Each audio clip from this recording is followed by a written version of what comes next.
Fox Sports.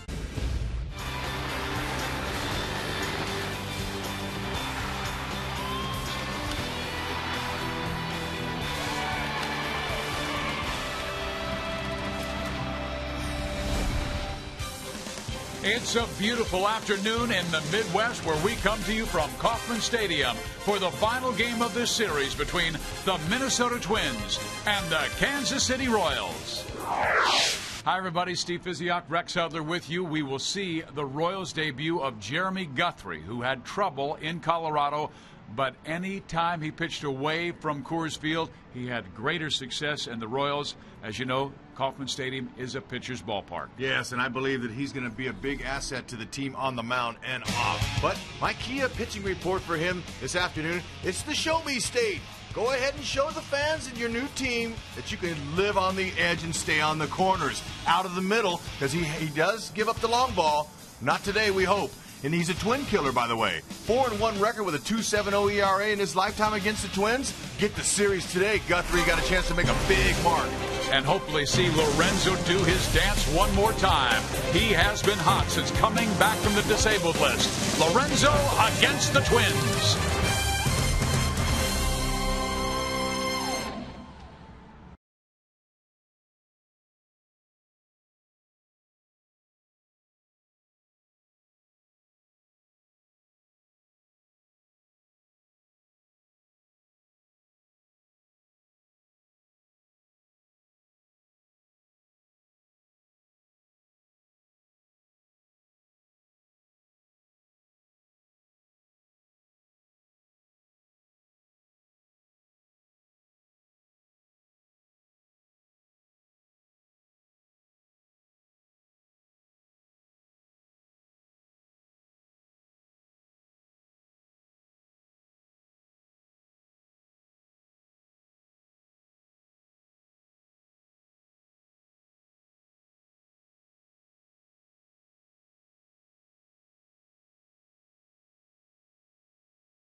By the Missouri Lottery. When you play, students win.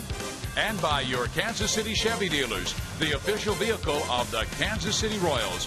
When we come back, Joel Goldberg will talk about today's starting pitcher, Jeremy Guthrie.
career appearances in the big leagues. All but 19 of them have come in the American League. Welcome back to Kauffman Stadium. I'm Joel Goldberg. Guthrie certainly excited about his second chance after coming over in a trade on Friday for Jonathan Sanchez from the Colorado Rockies. 9.50 ERA this year at Coors Field. Not willing to use Colorado as an excuse, instead a learning experience. Well, I know there's always adjustments that I need to make, and I have tried to make those, and so continue to work on them. And I feel like, Colorado's a great place to kind of expose where you're deficient, and so I think that's the case in myself. Things that maybe I got away with in the past, I didn't get away with there. Guthrie set to become the 198th pitcher to make a start for the Royals. It is the Royals and the Twins coming up next on Fox Sports Kansas City.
Fun day Sunday when the kids join the players on the field for the national anthem. And this game is brought to you in high definition by Time Warner Cable, the official TV, internet, and home phone provider of the Kansas City Royals.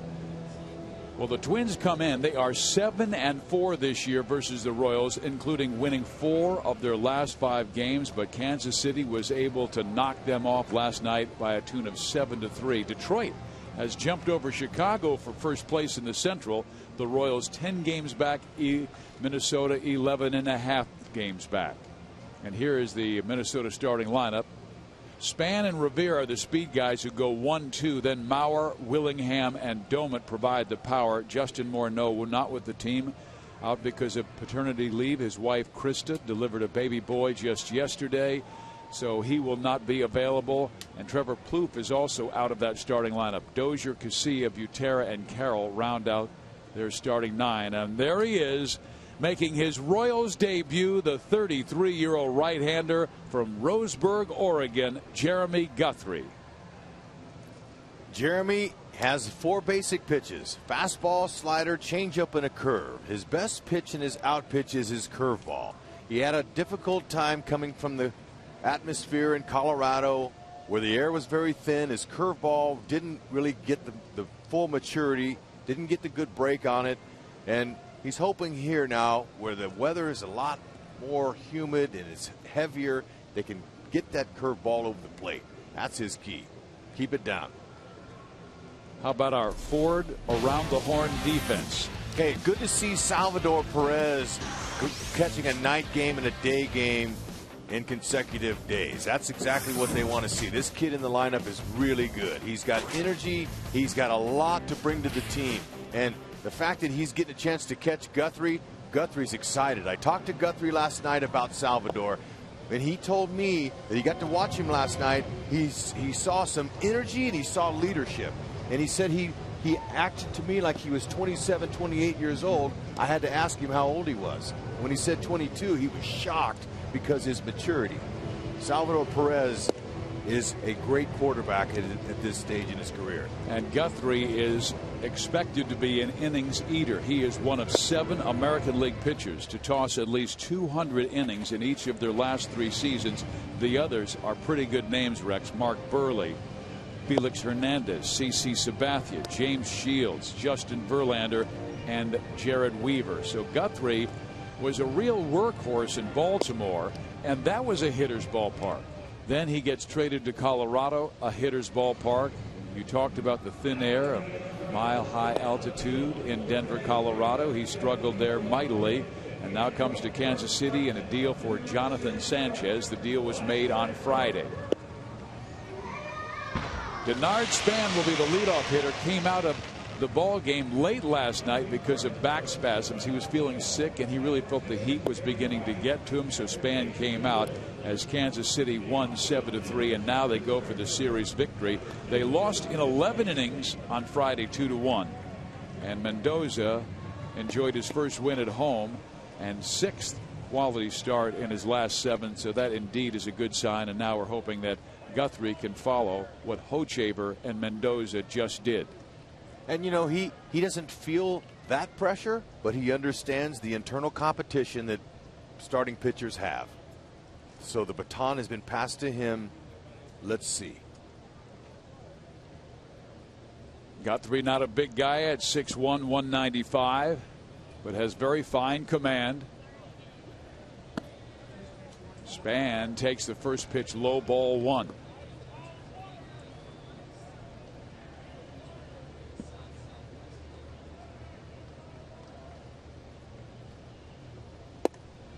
There's his first Royal strike. It is a fastball at 91 miles an hour, and we'll find him around the low 90s in this game. That's right. Movement is important for him, and to stay on the corners especially. Stay out of the middle, because he is vulnerable to the long ball. Now, there was a good moving sinker there. That had some movement on it.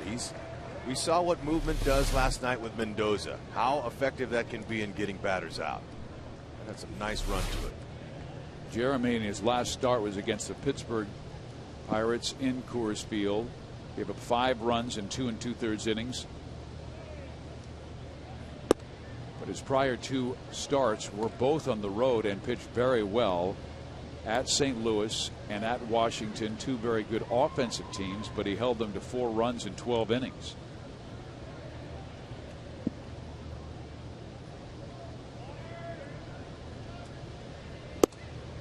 Barely missing inside. Talking to him last night after the Royals win, I asked him what would be his biggest key, and he said to get out of the first and second innings, just to kind of, get some rhythm going, see if I can get him down, and then I'll get moving.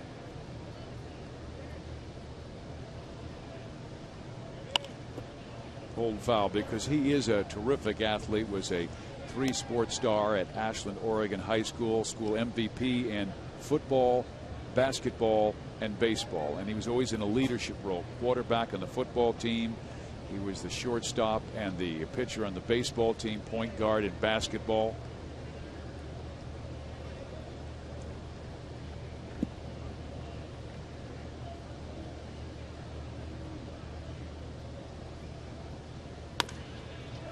Hosmer has it and records the first out. All right, Guthrie bounced over to first base there, expecting Hosmer to give it up. But as time goes on, he'll realize that whenever Hosmer catches a ball, as athletic as he is and as quick as his feet are, he's going to take a lot of those. So Guthrie pulled the parachute out way before he got to first base. Our time and temperature is brought to you by the parking spot. Cool, comfortable 98 degrees. First pitch at 1:14. Well, Jeremy is used to that pitching in Baltimore. Right next to the seashore, you have a lot of humidity, and that is a small ballpark. And here is the pitch. It is a strike on the outside corner, but he had some very good years with the Orioles, particularly his best years, 07, 08, 2010, had an ERA under 3.8 those 3 seasons. Rolled foul by Ben Revere. Good little two-seam runner to start Rivera off for strike one. Little bit nice big curve ball. He got him to pull it foul, so working ahead. See what he tries to tease him with here. Doesn't want to have to give the guy anything too good. See if he can waste a few pitches. Look at Salvador. He says, drop it here. Let me see it. Oh, good pitch. There you go. Strikes out Ben Revere, and Salvi picks the ball up from the dirt and then tags the runner. So 2 quick outs here in the first inning. Okay, that's the pitch that didn't work for him in the Mile High City. But look at the bite to it. Starts belt high, straight down. They call that 12 o'clock to 6 o'clock rotation. Rex, it really has to give a pitcher a great deal of confidence when he has a catcher that blocks a breaking ball, a split finger pitch, whatever it might be, in the dirt. You got that right. I haven't seen a ball get by Perez. Not through him anyway. There'll be some that might be wild pitches to his left or right, but he is fundamentally sound. Now Joe Mauer, who has been a royal killer in his past, batting over 350 against this ball club, and even better at Kauffman Stadium. Okay, what I'm seeing here is some really good life on that two-seam fastball. He's starting that out on to left-handed batters in off the plate, and it comes back over.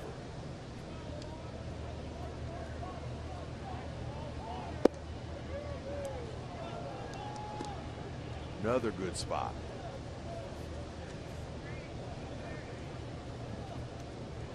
Mauer has had a great deal of success against Guthrie in the past. 5 for 9 with a home run.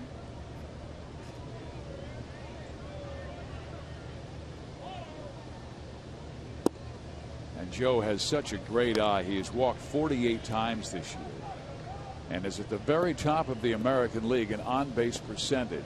It's on 42% of the time, either a base hit or a walk, hit by a pitch. Good to see him up there with nobody on base. Walks him. A 2-out walk to Joe Mauer, and that will bring Josh Willingham to the plate. Willingham having his best season, and he had a strong season last year with the Oakland A's with 29 home runs and 98 RBIs, but he's just 6 home runs shy of his career high. 23 already. He came in hot. He has stayed hot. A 9-game hit streak, batting almost .440 in that time. Okay, that's a good spot. Salvador sitting up inside. They want to get him out if they can in off the plate. You got to be careful though. Don't want to leave anything out over. Willingham looks to turn and burn.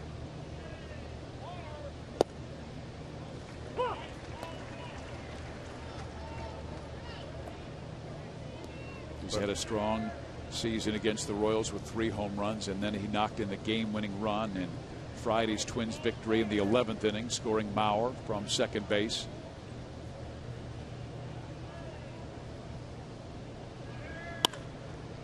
Down the line, Moustakas. Good first inning by Jeremy Guthrie. As soon as Moose made the play, Jeremy pointed to Moose, said thank you very much. We head to the bottom of the first at the K.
Missouri are teaming up to help you stop smoking now. The State of Missouri Tobacco Quit Line. Call 1-800-QUIT-NOW. Steve Physiak, Rex Hudler, Joel Goldberg with you at Kauffman Stadium. There is Jeremy Guthrie, new acquisition on Friday in the Jonathan Sanchez trade. And he says this is a perfect fit for him in Kansas City. A young, improving team. And here's Kansas City's starting lineup. Gordon, who has been so hot. Escobar, Moustakas goes 3. And then Butler, Kane, Perez, Francoeur, Hosmer, and gets the start over Unieski Betancourt. On the hill, making his 3rd start of the year, Samuel Deduno. Okay, the Royals can expect to see a guy that's a little bit wild. He doesn't have, very good command. Only his 3rd major league start. He's going to cut his fastball. He'll sink it a little bit. Got a 90 to 93 miles an hour fastball, curve, and a change. So he's got a 4-pitch repertoire, and we'll see if the Royals can wait him out a little bit. Be patient, selective. See if he'll walk a few guys and get a big hit, but get on the board first. Rex, the scouting report said he has a great breaking ball, but has trouble controlling it. 8 batters walked in his first 2 major league games, including 5 in his last start.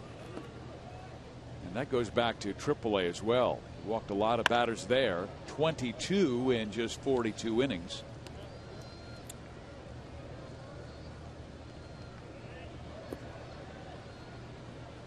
See what they can do to get some early runs. When they score first, the Royals, their record is 30-13. 1 out. All right, for defense for the Minnesota Twins. They've got good speed in the outfield, and their center fielder and right field specifically.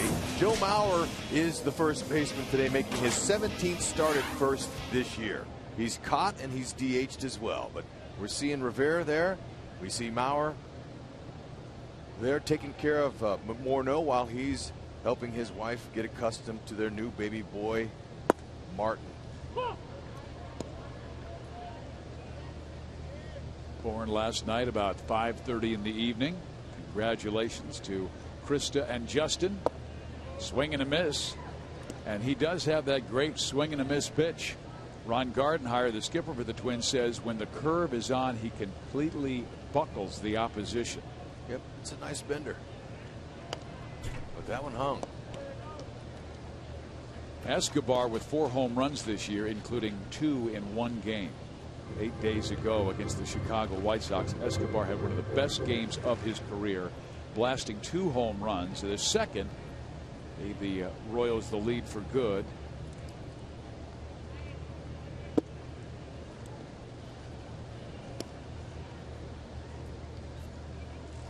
Guthrie just came from the Rockies organization, and Deduno started in the Rockies organization, signed with them back in 2003 out of the Dominican Republic. He is working Escobar inside. Well, he knows that if he leaves anything out over the plate, as hot a hitter as Escobar is, he's going to put the ball in play. Got to stay on the corners, especially facing Esky. Now, he's not going to hurt you with a long ball very often. But when he gets on base, he stirs things up.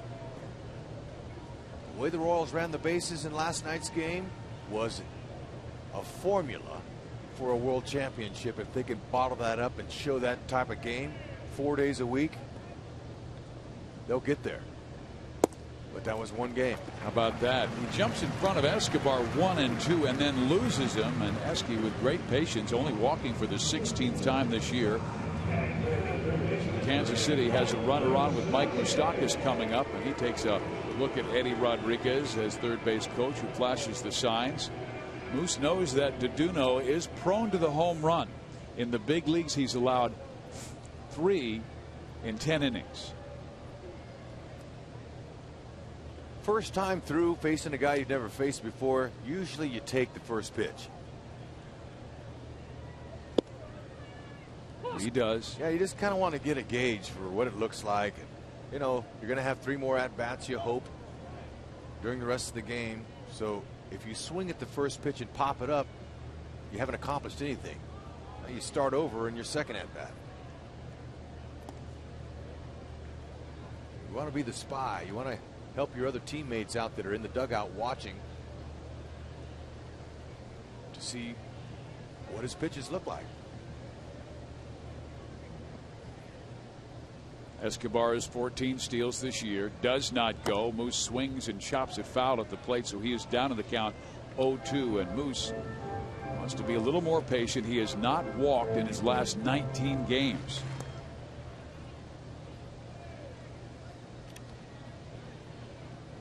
The Royals would prefer him hitting 5th or 6th, but they feel comfortable with Hosmer hitting down in the order until he gets comfortable and confident. But they really believe that Hosmer is their future number 3 hitter. Escobar goes. The pitch is swung on and missed. The throw is in time. It's a double play.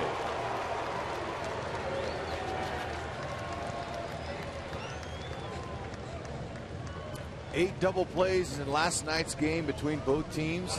We already got one hurt here.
Tuesday is on July 31st against the Cleveland Indians. The first 10,000 fans will receive a Royals Skyline t-shirt presented by Sprint.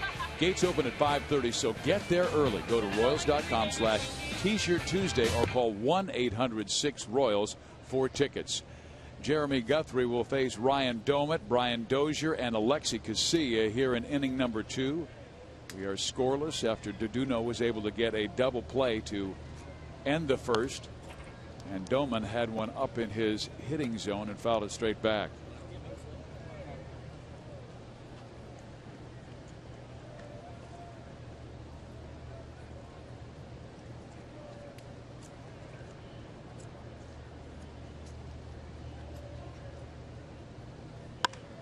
That's hit well. And that is Jeremy Guthrie's Achilles heel. 22nd home run he has allowed this year.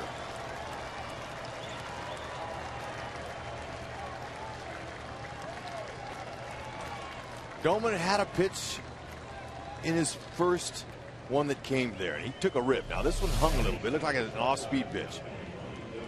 Yeah, might have been his changeup there. And to Doman's credit, he stayed on it.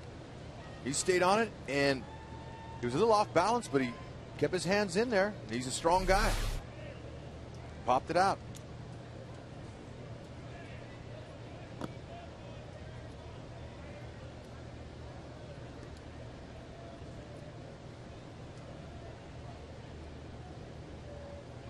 Brian Dozier steps to the plate.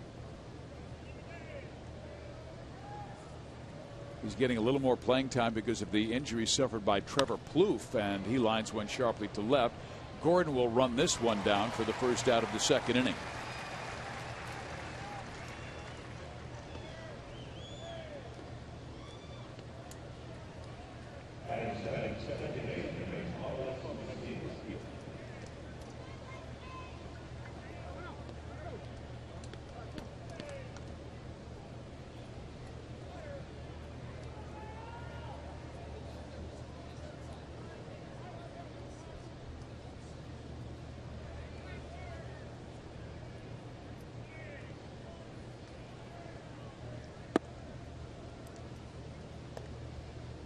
Guthrie has had some success against the Twins in the past. 4-1 career record in 6 starts and a very good ERA.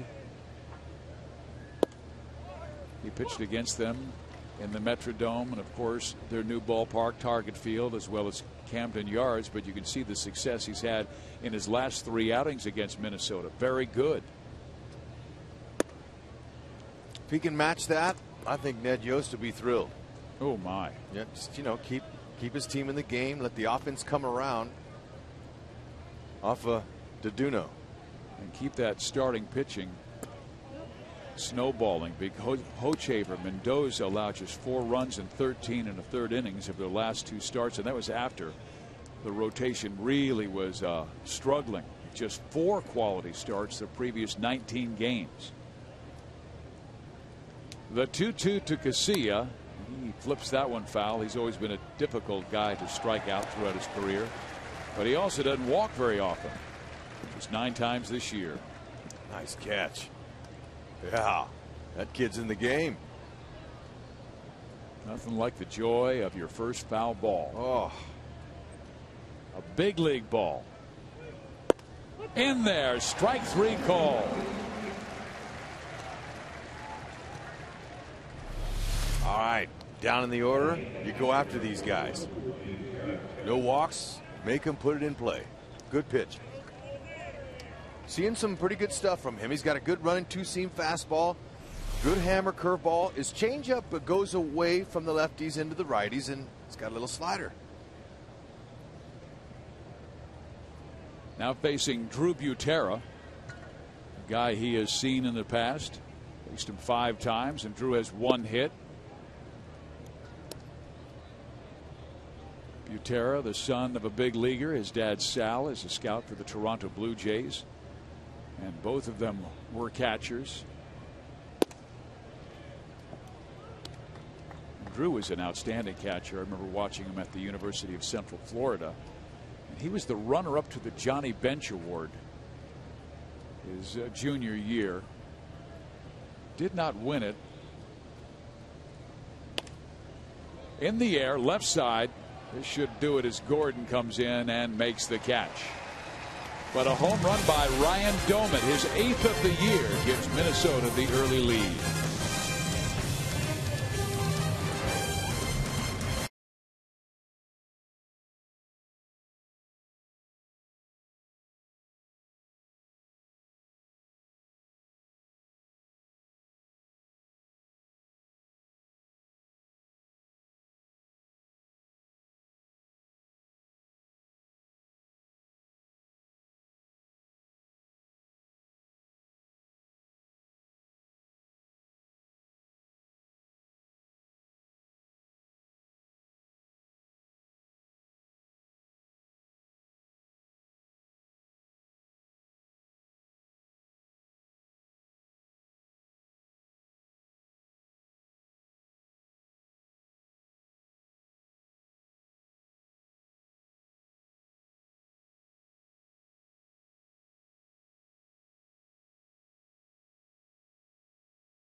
Family has been involved with the Head for the Cure Foundation since 2010, when her son Mason was diagnosed with a malignant brain tumor. Mason was determined to find a cure for cancer and courageously battled his cancer for 11.5 months. In Mason's honor, the family created the Making a Difference for Mason team, which annually participates in the Head for the Cure 5K run and walk to raise awareness of fighting and funding to fight brain cancer and support childhood cancer research. Thank you very much, Andrea. We head to the bottom of the second inning. Billy Butler will lead things off. Billy, the team's home run leader with 18. And he sends that one foul for a strike. This is his first look at Samuel Deduno.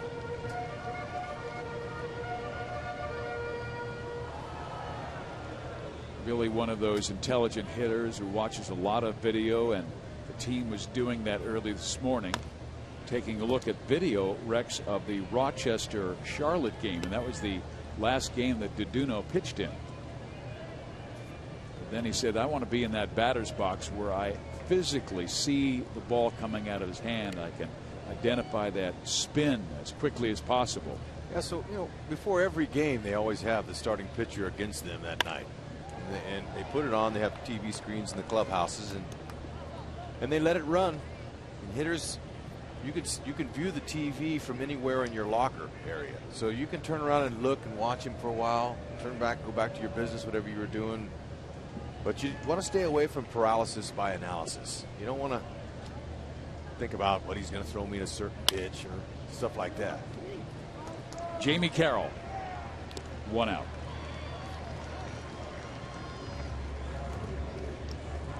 Lorenzo Cain is one of the league leaders since coming off the disabled list. He has performed so well offensively and defensively, and as we take a look at our Toyota since July 13th rankings, 5th in RBIs, 6th in batting average, 8th in hits, 9th in slugging. He had a big double yesterday. The Dayton Moore knew exactly who they were getting when they traded Zach Greinke. They got some really good players out here for the Royals, and he was one of them. And they knew he was going to be an offensive center fielder. He can hit. So this is no surprise. Now, he wasn't expecting to get injured like he did. No player ever does expect that, even though they know it's going to happen sometime. But 79 games? It's taking him a little while to get his legs underneath it. Again to Carroll. 2 quick outs.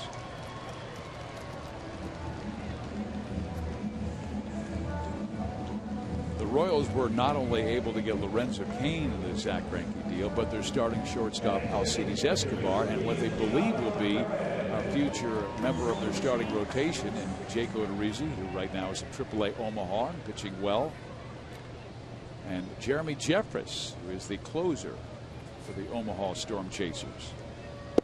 Here's Salvi Perez. He has a base hit in 18 of his 21 starts since coming off the disabled list.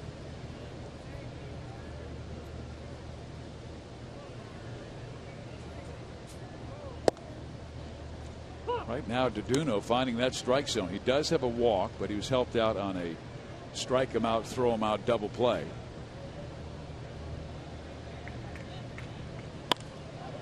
Center field, that will be a base hit, so make it 19 of 22 games that Salvi has picked up a base hit. And fans, just a reminder, as you enjoy a cold one, to look forward to Miller Time later in today's game, brought to you by Miller Lite.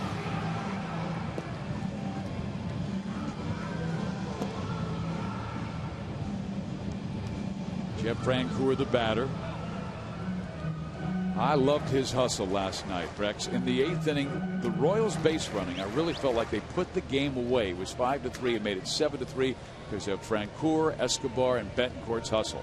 Yeah, and there are certain ways to take out your frustrations, and Frenchie's been struggling. He knows that. When he hit a line drive to the second baseman, seeing they doubled up the runner behind, he was not happy. So his next time up, he says, I'm going to go. They get the fours at second base. The inning is over. Minnesota takes a 1-0 lead to the third.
In play 7.03, which basically says two runners can occupy one bag, but if they're tagged, it is the following runner, the one that is trailing, that would be out, and the other is that if a player gives up on the play, which is what you saw with KCA here, that he is ruled out. Now watch this.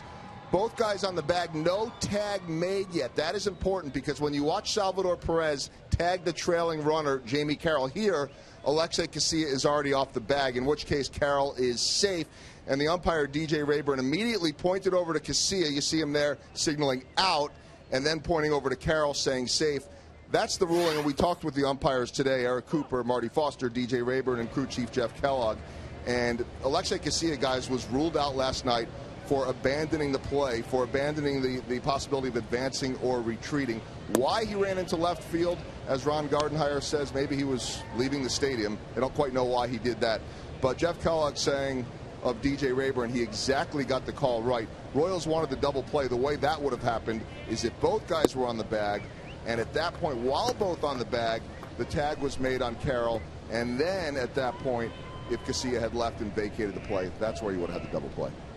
Joel, I really thought the umpiring crew did a great job. They all met, all four of them, and discussed it and got it right. Eric Cooper, Marty Foster, DJ Rayburn, and Jeff Kellogg. I think Joel and Monty did a great job going down there today and finding that out. That's some good research, fellas. Way to go.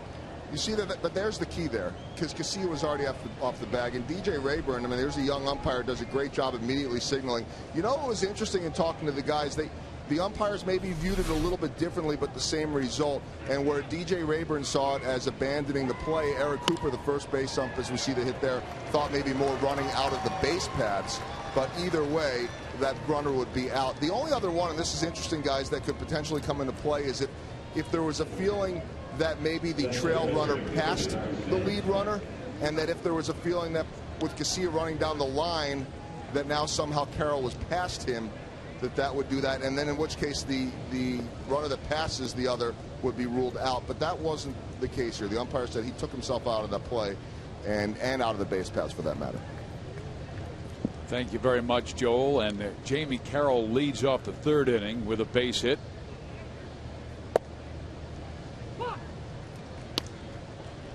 Back to the top of the order, and a guy who will be difficult to double, Denard Span, if he hits it on the ground, which he did his first time up to Hosmer. Carroll, good speed as well at first. He has stolen 6 bases.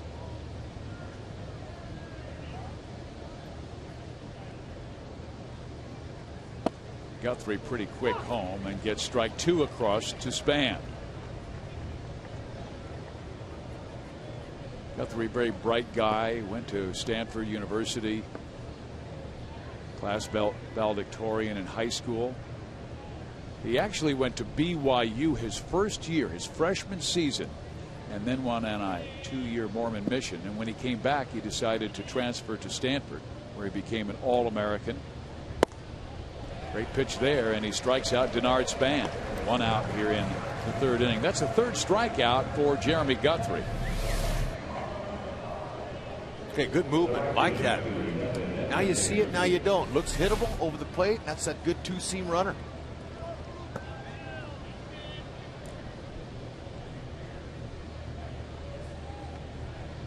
Get that kind of movement on your pitches, you can induce some double plays, even if it is a speedy guy like Rivera, if he hits it right at somebody. I remember you and I were doing a game with the Seattle Mariners, and we were talking about the speed of Ichiro. He hadn't been doubled up the whole season in like 250 at bats. The next pitch, Ichiro hit it to second base, and it was a 4-6-3 double play. One hopper. Revere has grounded into 5 this year. He's a guy who is trying to do a better job of hitting on top of the baseball, and this is the best season he's done that, hitting .311 coming in. Does not have much power. No home runs this year. He could be their future center fielder. There's been a lot of talk around baseball that Denard Span might be moved, and it's not because they don't like Span. They think he's a wonderful guy, great in the clubhouse, but he is a one chip they have because they have such of a lack of depth in the minor league system in pitching.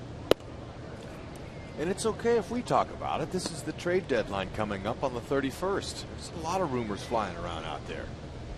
Another guy, Francisco Liriano, that they have. There's Denard. Minnesota knows they are rebuilding.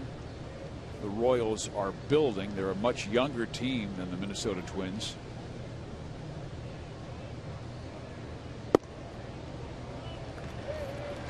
A 1-out walk to Ben Revere. Second walk issued by Jeremy Guthrie.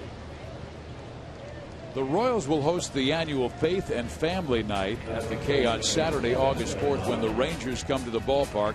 The event will feature a post-game speech by Rangers slugger Josh Hamilton and a performance by Dove award-winning artist Building 429. This game has a special start time of 5:10.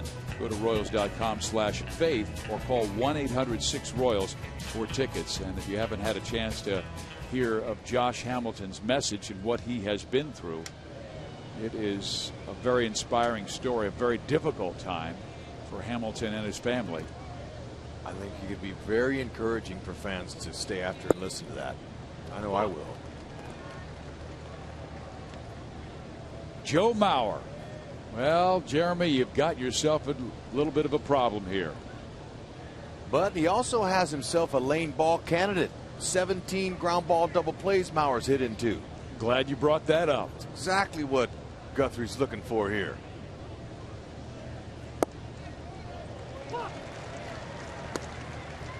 Joe takes strike 2.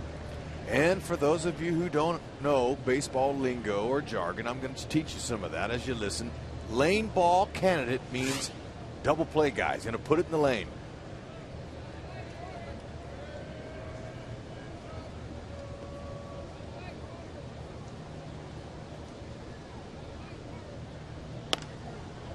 Out of play, and Guthrie got one up. And I guarantee you that's what Mauer's looking for. That was a fastball at 94 miles an hour, but up too high. He had that pitch that he struck out Denard Span on, Rex. It was sinking and fading away from a left-handed bat. That's what he wants here. Don't make it too good for this guy. Head of him, excellent hitter. I'll say great hitter.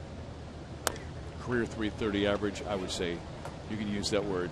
Yeah, you know, I love all the players, and when I first started broadcasting, I thought everyone was great. It wasn't until Joe Torre, my former manager, came into town with the Yankees, and he said, "Hey, Hud, I know you like him, but you know, why don't you save that word great for when it really pertains to a player?" Look, this is one of those players. Right. So I said, "Joe, you're right again. I think I'll alter that a little bit." He was in Kansas City a couple of weeks ago for his 5th All-Star game.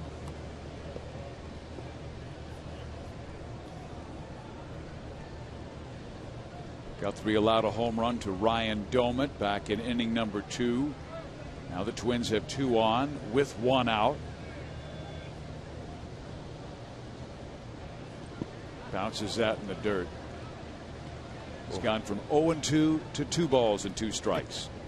You know, it never gets old watching a performer out here that loves his job.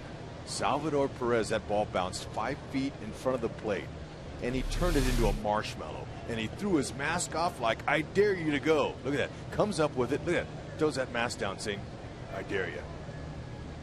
I like that sense of urgency. Again in the dirt. So Guthrie has gone from 0-2 to 3-2. And Jeremy calls out Salvi. They want to make sure they throw the perfect pitch they want.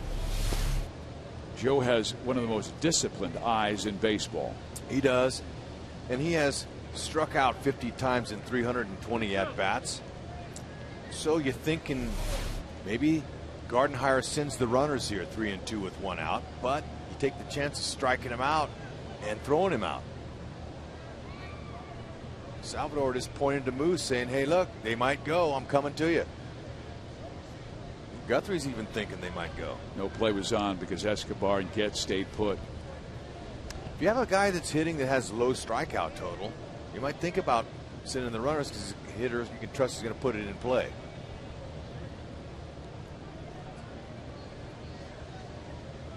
Runners do go, and the pitch is fouled off. A little late break by Jamie Carroll, and he probably would have been thrown out if Maurer swings and misses. Steve Little, at third base coach there for Minnesota Twins, he made sure to let Jamie Carroll know as Carroll took a long look at him.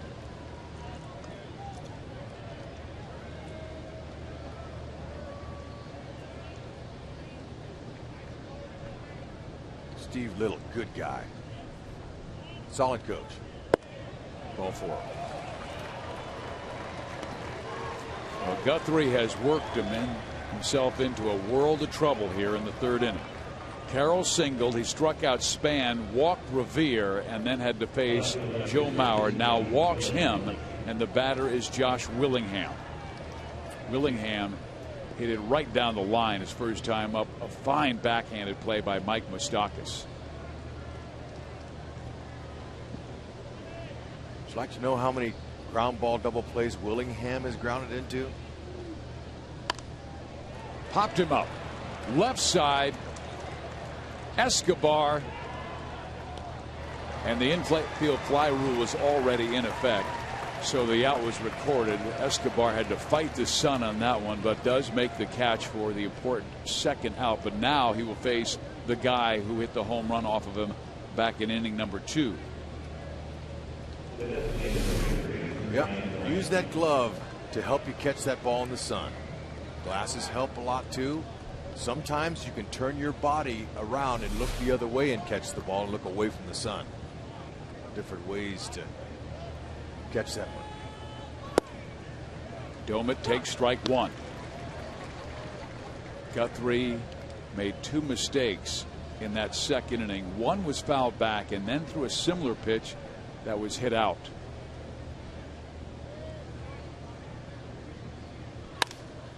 Base hit. Gordon's throw home. Not in time. Ball gets away. The runners advance. Maurer was thinking about charging home. 3-0 Minnesota. Yep, walks will hurt you. Domit stays hot. In charge of all 3 runs. Knocked in. Gordon's throw hits the runner. Guthrie doing a nice job of getting back there, backing up, is able to retrieve it before Maurer comes home to score.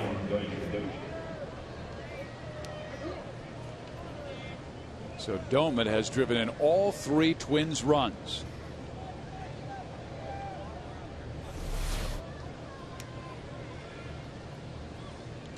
And Guthrie usually has very good command. 3 walks in 3 innings is not like him. particularly for a guy who does not have an overpowering fastball. You can't get away with walking batters and not having it come back to hurt you.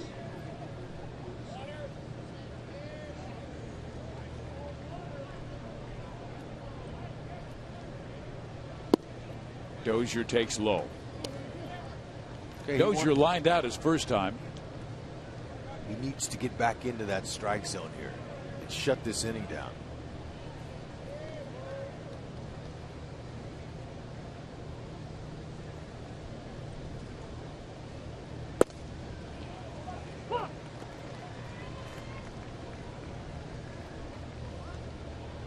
I believe he called that a strike.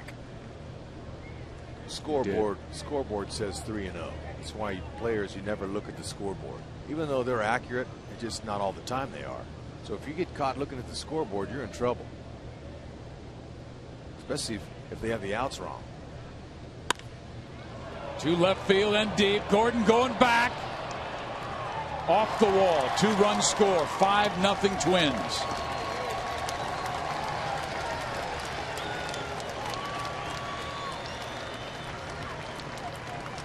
Left the ball up. They're making him pay. Actually, take that back. Ball was out over the plate. It was down. Dozier just did a good piece of hitting there, but Major League hitters, when the ball's over the plate, they're going to put it in play, especially with 2 Twins on in scoring position. This is exactly the way his last start went when he gave up 5 runs in 2 2/3 innings to the Pittsburgh Pirates. So Guthrie gave up 1 in the second and 4 so far in the third. Both hits. He had a chance to get out of this inning trailing only 1-0. The single by Domit, the double by Dozier. Hosmer will get this one. Guthrie covers. Inning is over, but the damage has been done as Minnesota plays 4 in the third.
Day of entertainment and activities. It's the Royals Kids Fest on Sunday, August 5th against the Texas Rangers. Also, the first 5,000 kids through the gates will receive a sports necklace courtesy of KC area Chevy dealers. Go to Royals.com or call 1-800-6-ROYALS for tickets. Minnesota with a 5-0 lead. Eric Hosmer will lead things off against Samuel Deduno. This is a guy who has not had that much success in professional baseball, in Major League Baseball, I really should say. He did spend 9 years in the minors, and they were a pretty good season. 9 years in the minor leagues with bits of time in the bigs with the Rockies and San Diego Padres. Look. In order for the Royals to get back in the game offensively, they're going to have to be selective, get a few guys on, and get some hits. And they've got to be able to take that breaking ball because that's a strikeout pitch. And a lot of times, Rex, it is not a strike. Samuel Deduno, 29-year-old right-hander from the Dominican Republic, will now face Chris Getz.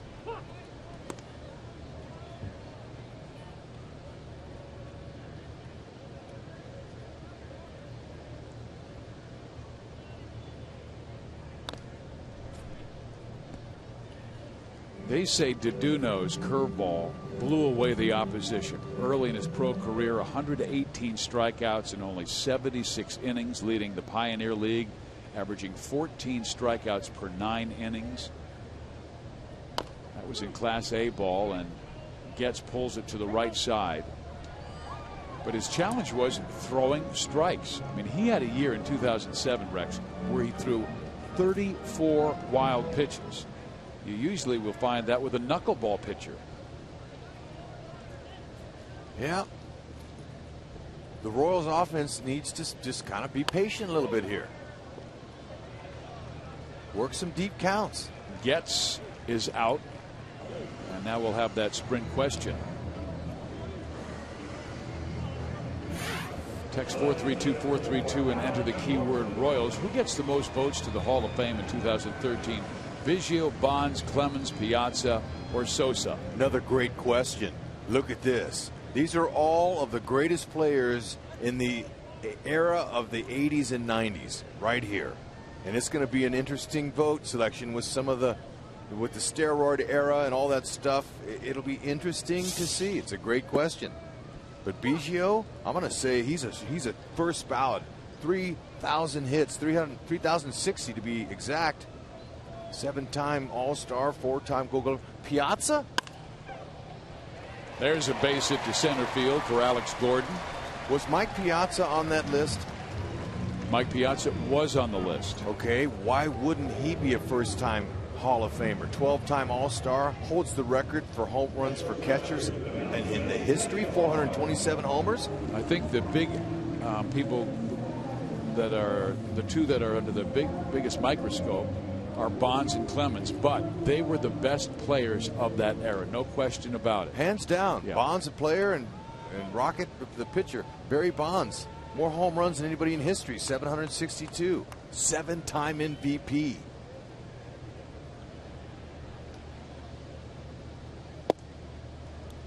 Clemens wasn't too shabby either in his 23 years. 7 Cy Youngs, 2 World Championships. And they are. Barry Larkin is being inducted today. Ron Santo. Bert Blyleven, the Minnesota Twins announcer, is there in Cooperstown, New York, to see that ceremony. How about Tim McCarver? Tim's in with the Frick Award. What do they call that? But I was just mentioning Bert because of the Minnesota Twins here, and that's why Bert is not at the ballpark today. He's at Cooperstown celebrating Barry and Ron both going in.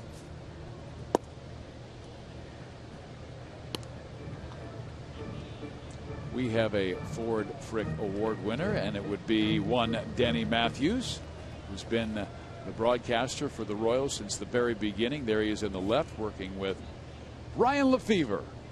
Two great guys, and this is Ryan's inning.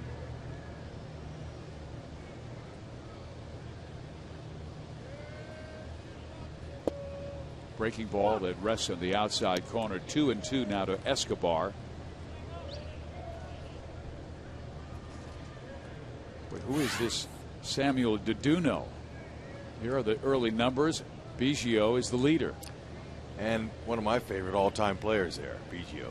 People don't like Bonds, but I'm telling you what, the guy could play. And Escobar reaching for that pitch.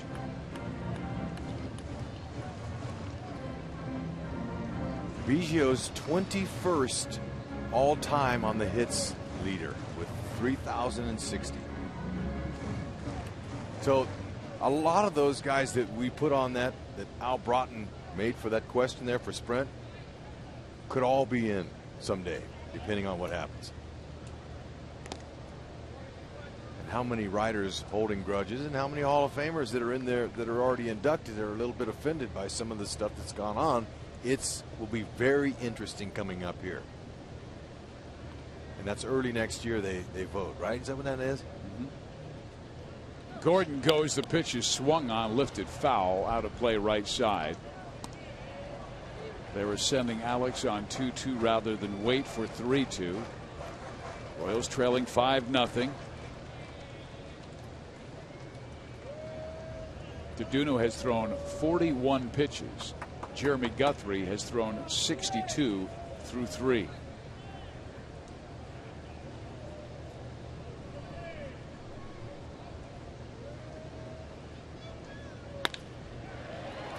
Line to the shortstop, Brian Dozier. The inning is over.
Kids are the game for every family fun day Sunday to enjoy face painters, balloon artists, kids entertainment by Radio Disney, and much more. Sundays at the Ballpark is your family destination. So just go to Royals.com/Sunday for more information and for tickets. The Twins lead Jeremy Guthrie 5-0 in his Royals debut. He was roughed up in the third inning for 4 runs. All 4 with 2 out. He had loaded the bases but got Josh Willingham on a pop-up, but Domet followed with a single and Dozier doubled. Before you knew it, KC was down by 5.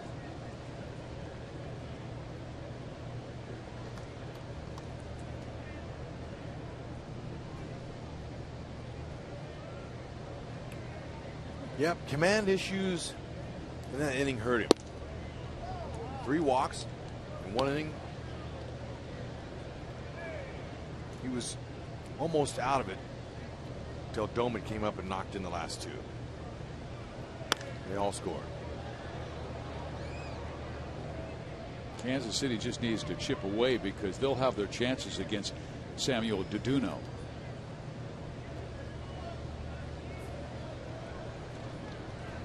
Chip away. How about bombs away? Yeah. Balls flying. This humidity and the wind's blowing out here at the K. See it down in the count. He struck out looking his first time up.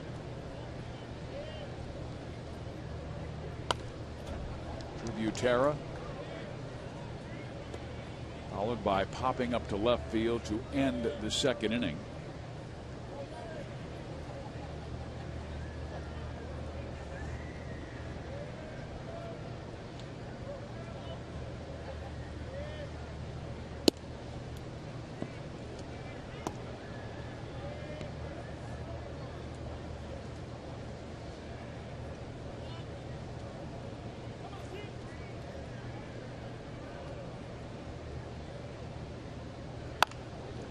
Ground ball third, Moustakas.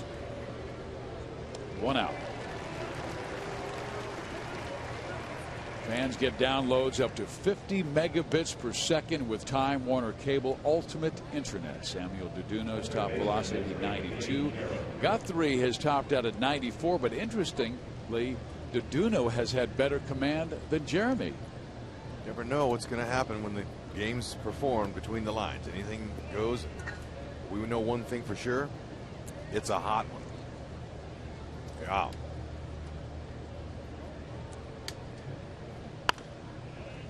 Knocked foul. Guthrie does have good stuff, and he's always been durable in his career. His best season was probably 2 years ago in 2010 with the Orioles when he went 11-14 with a .383 earned run average through 209 in the third innings and only walked 50 batters. He's walked 3 in 3 innings of this one.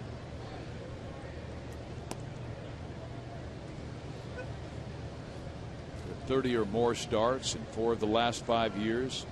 Over 200 innings in 3 seasons.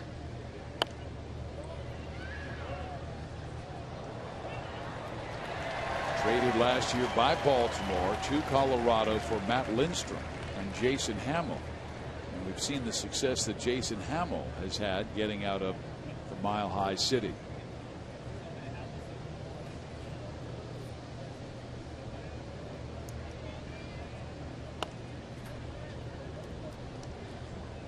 Carroll started the trouble in the third inning with a base hit to left field. Span struck out swinging, but back-to-back walks really came back to haunt him. Both guys scored, Revere and Mauer. And that was after he had Joe Mauer down in the count 0-2. In the air left side, playable for Gordon, where he angles his body to be able to take that ball away from the sun and view it better. That's what I was talking about. There's a couple different ways you do it. Now, I had to learn the hard way. I was with the Yankees and Billy Martin was my manager. I had glasses on, the flip down kind, not those that you see on Gordon. And I dropped a pop up.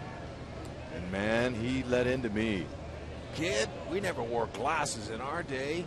Let me tell you how we did it.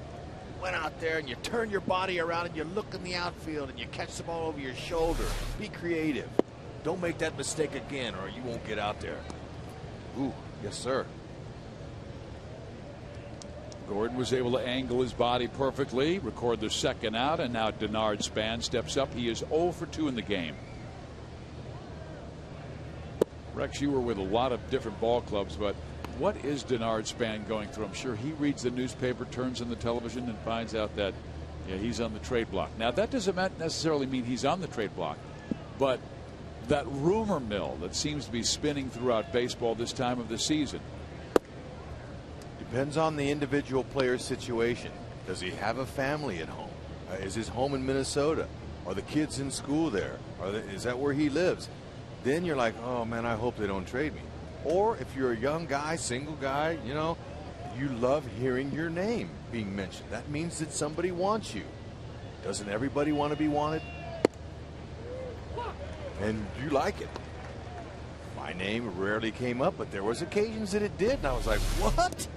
Somebody wants me? I mean, that's good. Players like it. Well, you know, 1 is the loneliest number. But your teammates all know it. And there's nothing you can do. You can't control those, so why do you worry about it? You have no control over that. All you do is read like everybody else. You hear things and you just shake your head and shrug your shoulders and say, wow, never know.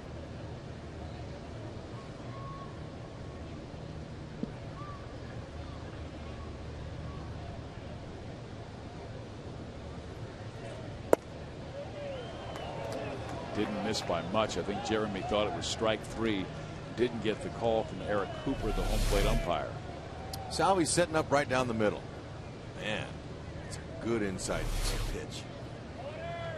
Had late life to it. Almost ran back. Caught the inside corner.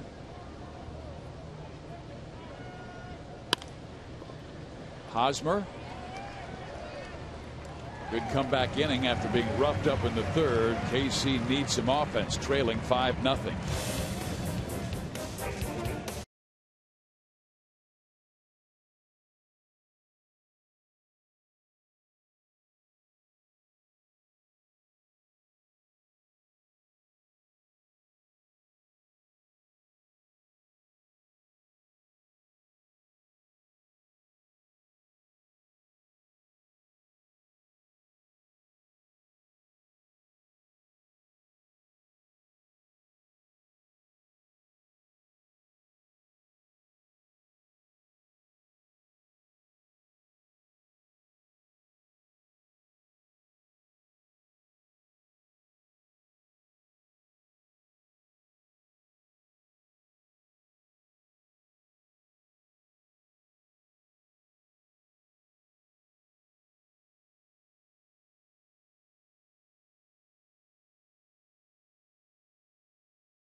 dealer.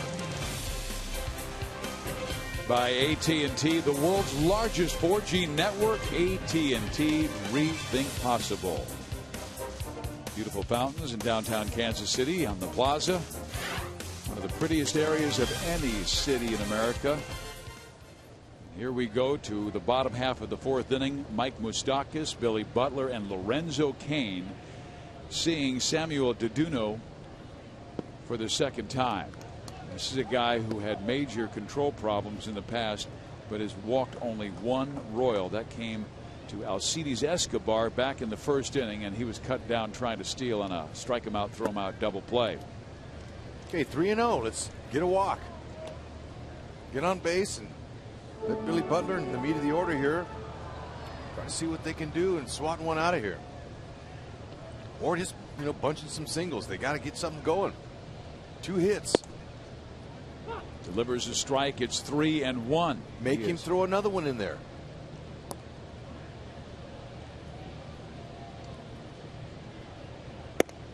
Walks him. That's a good start, because in the first 3 innings, it's almost like Ron Gardenhire was playing the part of Hedley Lamar in Blazing Saddles, telling Samuel, go do the voodoo that Deduno so well. What? Remember that line from Blazing Saddles? Ron Swan, our cameraman, he was right along with me. He knew the words as well. Well, I'm a little younger than you. Maybe that was before my time. It was before your time. Me and Swanee.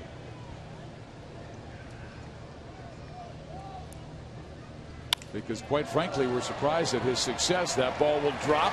Good read by Moustakas. He's racing to third. And Kansas City has him on the corners with nobody out here in the fourth inning. Nice to see Billy Butler hit one soft. That guy, he's always squaring baseballs up. They don't always go in for base hits. He hits a lot of atom balls.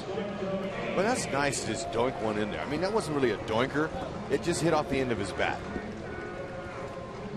And that's what you need to do here. We just talked about it before the inning started. Now, why not bring your premium RBI guy up that drove the bus last night? See if he can get him on the board again here. And Lorenzo Cain has been one of the hottest Royals. He became the 4th Royal to produce 3 different RBI hits from the cleanup spot while playing center field. That ball stroked well to center field, but stays up. Tagging is Moustakas. Here comes the throw home. It will not be in time, and Kansas City has their first run.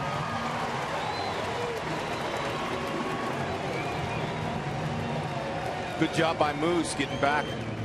And also Lorenzo Cain, first ball hacking, just like he did last night. Breaking ball, they knew it was coming.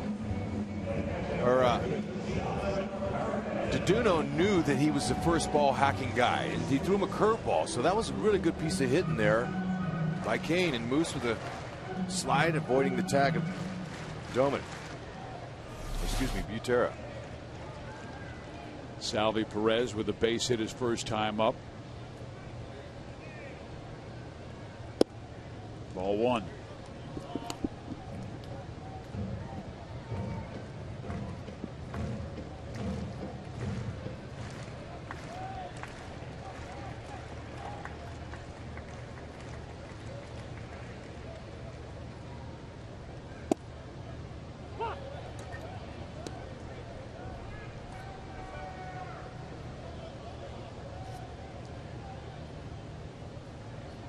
Talking about what Lorenzo Cain had done recently, becoming the 4th Royal to produce 3 different RBI hits from the cleanup spot while playing center field. And the other guys are Amos Otis was the first to do it back in 1982, and your old teammate Bo Jackson did it twice in 1990, and Carlos Beltran did it in 2003.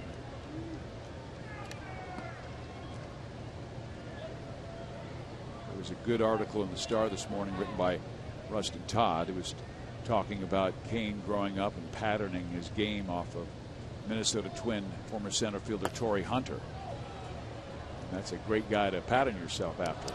Sure would. On and off the field. Lorenzo Cain hopes that he has anything close to Torrey's career, who they'll be seeing tomorrow out in Anaheim.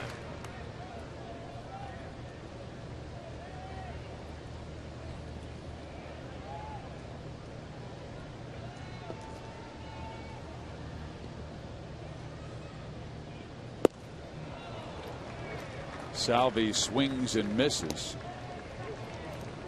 So that's the second out, and the batter will be Jeff Francoeur. So that breaking ball is working, but he hung it a little bit.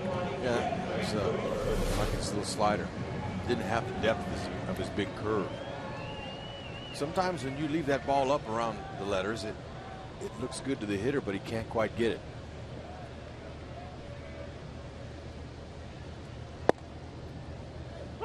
But I guarantee you the fact that his team got him 5 runs early in this one gave him some confidence to do nothing.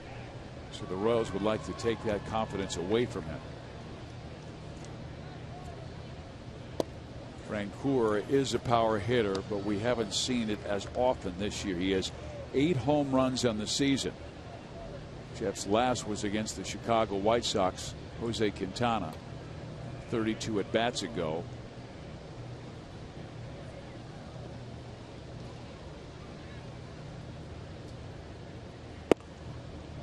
Boy, he is really trying to get that breaking ball over to Francoeur, and he's kind of buckling his knees. Tim Collins starting to warm in the Royals bullpen.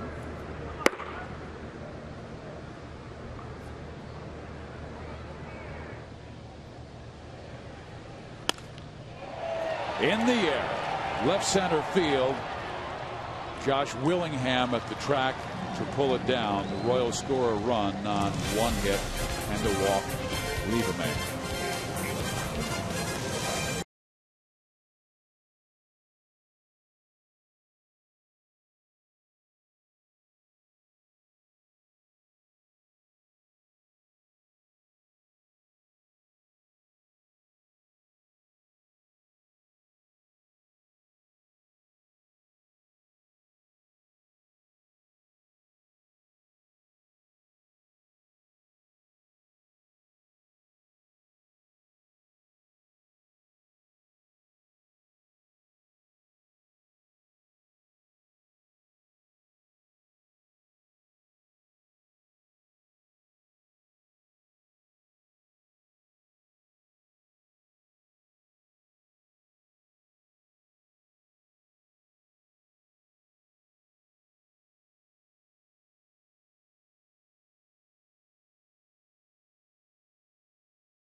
All year long, members receive a batting practice jersey, backpack, water bottle, ticket vouchers, front of the line access for every Sunday fun run, and much more. Membership is just $20.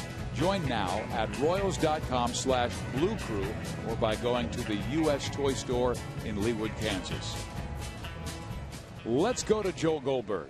Well, guys, we were talking about the umpires before and had an interesting conversation with Marty Foster, who, other than being a good Wisconsin guy, which I appreciate, has the distinction of what, Rex? It's the only umpire to ever throw me out of a big league game. And I asked him, and I said, all right, along with, talking about that play last night, I have another question to ask you. I said, Marty, you and Rex Hudler, some history there. You're the only guy. I said, I know. The only guy to ever throw him out of a game. I said, do you remember what happened? He said, yeah, it was spring training, and I called him out on strikes, and he took his feet, and he wiped dirt right on the plate, gave him the ejection, to which crew chief Jeff Kellogg said, here's what I want to say. I have a hard time believing there aren't any other umpires that didn't want to throw Rex out of a game. And Jeff Kellogg was exactly right. I was very fortunate, but since it was a spring training game, I'm very proud to say I never got booted in over 13 years in the majors. That one, I think, surprised the crew more than anything. It's a miracle. I was in lots of fights and stuff on the field. Now, it's not good, but, you know, there was a lot of things. Now, I always had respect and never said any bad words to him.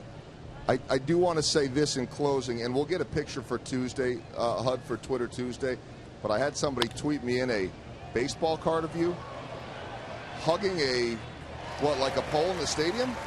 Well, sure. That's one of my favorite cards. Tiger Stadium. Right. And, you know. We'll get a picture on Tuesday and let you answer it a little bit more, but the things I learn every day. Well, Joel, the reason the umpires never threw him out, even when he was bad, he was never not entertaining. Well, I'm going to tell you that I drug my foot across the plate and covered the plate entirely without any emotion, without any extra. No one even knew it happened, including my manager, Terry Francona. And it was to lead off the game. And he called me out on a pitch that was 5-6 inches outside and didn't say a word. But that's an unwritten rule. Hey, HUD, the way you sort of just described it, the way he demonstrated it to me, and his demonstration to me looked like what a dog does after they've gone to the bathroom and they're kind of kicking their feet to cover it. I did not. Is that accurate? No, it's not. All right. No, that's just the way I saw it, the demonstration. I just took my right foot and I just turned it on its side and covered it with dirt and walked off. Never said a word. Well, Joel, fun day, Sunday. That's what it's all about. You know, it just dawned on me that we should have had Rex. Remember once, Rex, we had you and Jamie Bluma on a pregame show back when you were in Anaheim to kind of talk about your greeting him to the big leagues with a home run? I remember. I was his first big league hitter. Right. We should have had you and Marty Foster on reenacting. I would love to do that. I know you would. Oh, man, but I don't know if Marty would. Doesn't look like it right now. So a week later, the game's over in spring training, and I sprinted across the field as he's heading out to the outfield. They had their locker rooms in the outside and out beyond the outfield fence. And he turned slightly and he saw this player running at him. The game was over, and he was startled. And I ran up to him and I said, "Marty, I just want to tell you, you did the right thing. I was wrong, and you can't do that. I appreciate it." I'm going to retweet that pic for everyone right now, and we'll get it on Tuesday. Well, Guthrie with back-to-back shutout innings. The one bad frame was number 3. KC is coming back.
This afternoon might be over after 5 innings. Pitched extremely well in the 4th and 5th and had the one bad inning, the 3rd, where he faced 8 batters, and he was just a strike away, Rex, of getting out of the inning just down 1-0. But with 2 outs, bases loaded, Domet singled in 2 and Dozier doubled in 2. Yeah.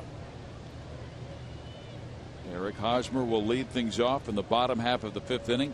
Struck out swinging his first time up. That went on the hands, and he's down 1-2. Yep. Guthrie's command was off, but you know, I liked the movement on his pitches and what I saw. So, you know, it'd be nice if his team could come back and take him off the hook, but he walked too many guys. Revere makes the catch on Hosmer's fly ball to right. Kansas City needs to pressure Duduno a little bit more. He has just walked 2 batters. One of them scored. That was Moustakas when he opened the 4th inning with the base on balls, and we come around to score on Lorenzo Cain's sacrifice fly.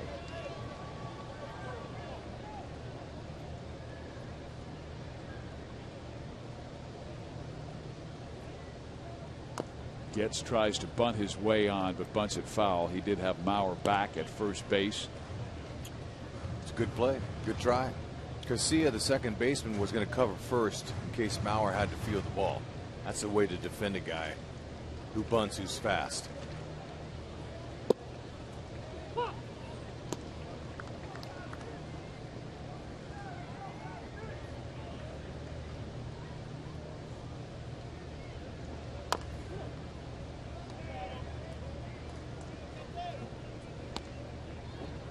Royals haven't had too many hitters counts with this guy, and the theme was they wanted to come in patient. It was a great breaking ball, but had difficulty throwing it for strikes and controlling it.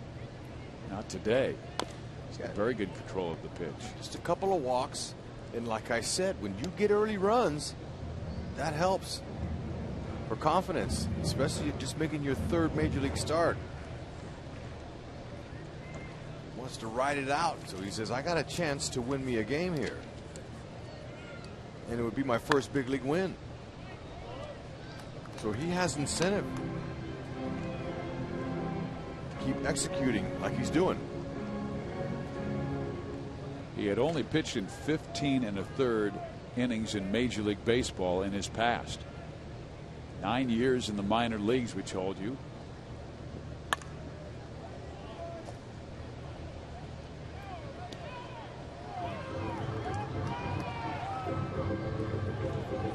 Minnesota has really been challenged this year with their starting rotation. I mean, they were dead last and are dead last in ERA in the American League at 4.88. The big problem has been their rotation. Outside of Scott Diamond, they have not pitched well. They're last in 9 pitching categories in the AL. Getz with a high chopper. That should be an infield hit and will be.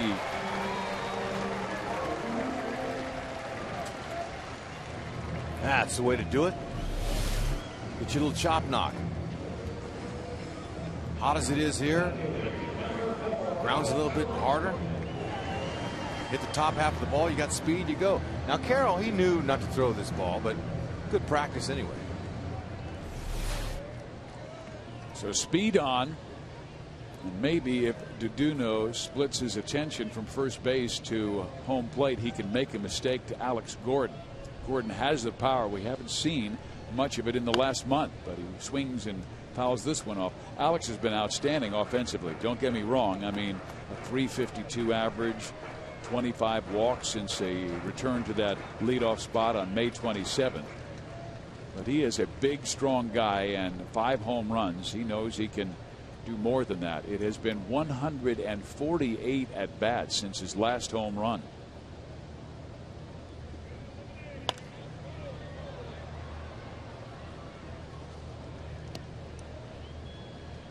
I asked him about what went right from the struggles back in April, and he said, you know, a lot of times it's just you get a few hits, and then all of a sudden it seems like you see the ball better. You see the ball coming out of the pitcher's hand better. And, you know, the fact that he's gotten into a groove going to the opposite field and center field is kind of taking him some of his thoughts away from driving the inside pitch over the fence. in there. Strike 3 called.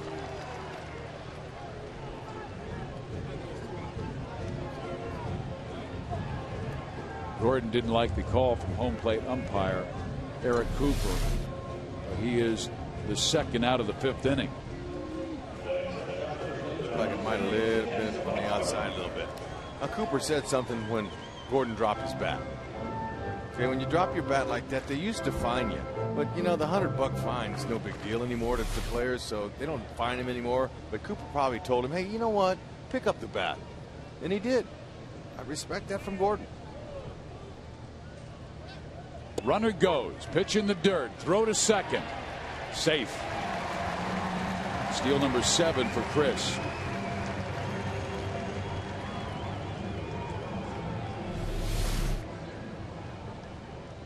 Okay, great break. Still goes in really hard head first. He got injured earlier this year going head first as he hurt his rib cage.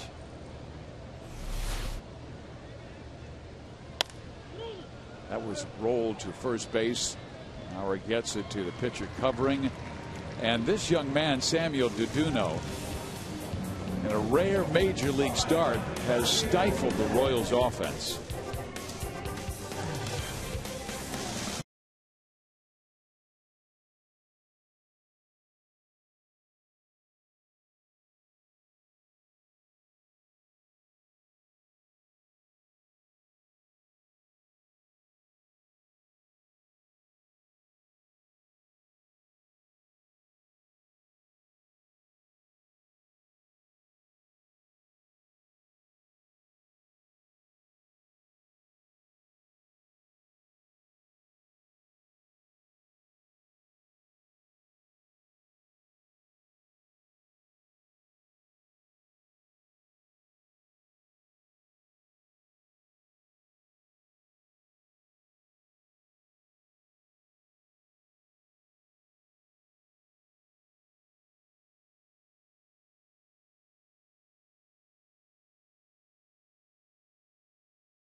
City Royals, Steve Physiok, along with Rex Hudler and Jeremy Guthrie in his Royals debut. There were some good things we saw. There were also that bad 3rd inning where he gave up 4 runs and all 4 runs with 2 out. A little bit disappointing.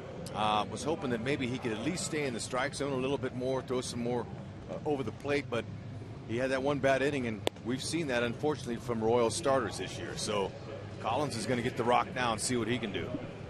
Our Chevy call to the bullpen brings on Tim Collins, the left-hander right now in more of a setup role. He has been so terrific against left-handed batters this year, and he will face Ryan Domit, who has had a huge game.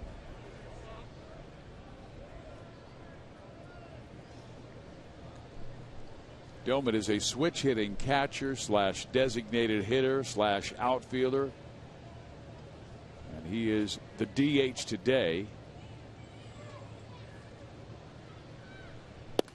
Versatility. It's important for a manager.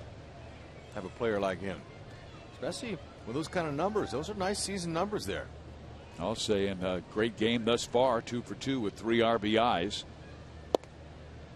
Collins gets a strike across and now has the advantage in the count, 0-2. The Royals had 16 hits last night, 13 singles, 1 true double, and the 2 hustle doubles, but they have not been able to muster that much against Samuel Duduno. And there is a breaking ball that missed somewhere, and it is 1-2.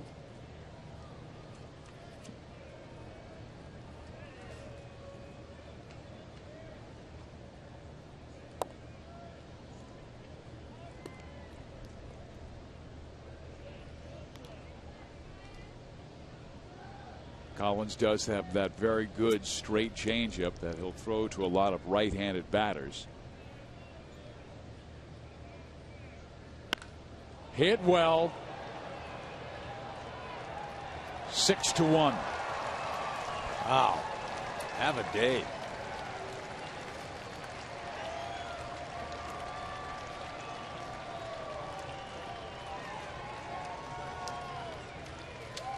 Yeah, when you got it going on, at least from the left side of the plate, then you switch around and make him bat right. I think it might be a difference, but here it was early. First at bat, he took Guthrie deep on a changeup.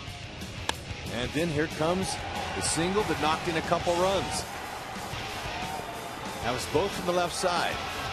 Now he comes up right-handed, and there was a hit, a no-doubter. That's a mistake. Definitely let her high. And that was after Tim Collins had jumped in front 0-2.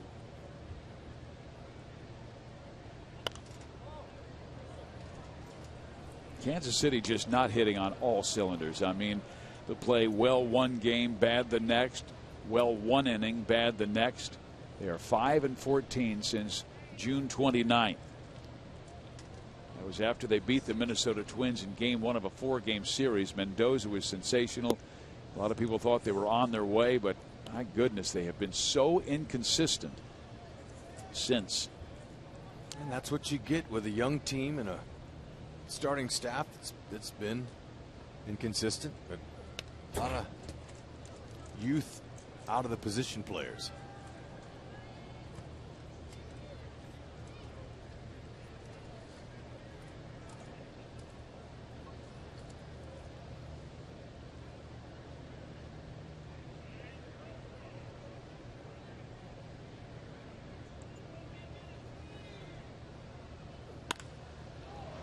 Dozier to center field and rather deep, but Lorenzo Cain with room pulls it down.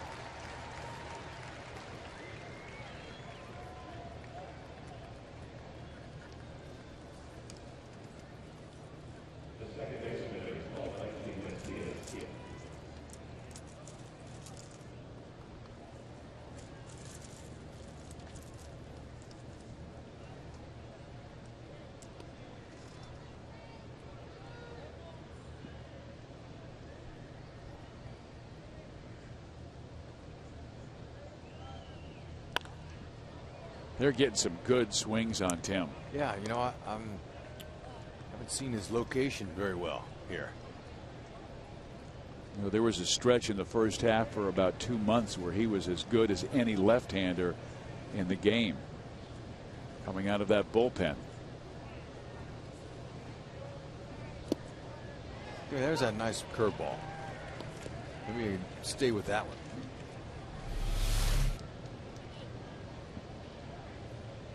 He still leads all American League relievers with 62 strikeouts, averaging 12.2 per 9. And a swing and a miss as he gets the strikeout here of AT KCA. Yep, he puts the ball where he wants it. He gets that result there because hitters aren't sure what to look for. After that big loop and curveball, he comes back with a hard fastball down and in. Good spot. Twins with a run in the second inning, 4 in the third, and 1 in the sixth. They have belted 2 home runs in this game, both by Ryan Domit. And this is a club playing without Justin Morneau and without Trevor Plouffe. Plouffe nursing a bruised thumb.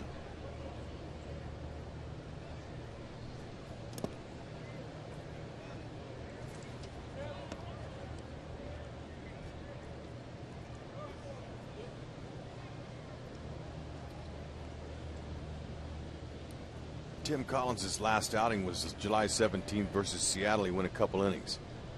Walked 1, struck out 2. Gave up 2 hits.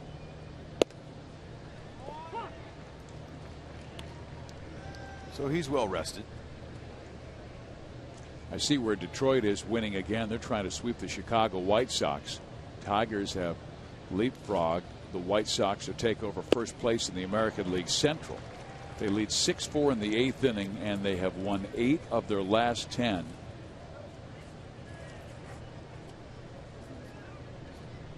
Yep, they're starting to get where many thought they would be early in the season. Just took them a little while because their starting pitching's coming on now. There is strike 3 called, so Collins gets 2 Ks in the inning, but left one up to Domit, who did not miss.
.com at Bat 12 app for your iPhone, iPad, Android, BlackBerry, and Windows Mobile. Get live audio, pitch tracking, video highlights, and more. Text at Bat to 31826 or visit Royals.com for details.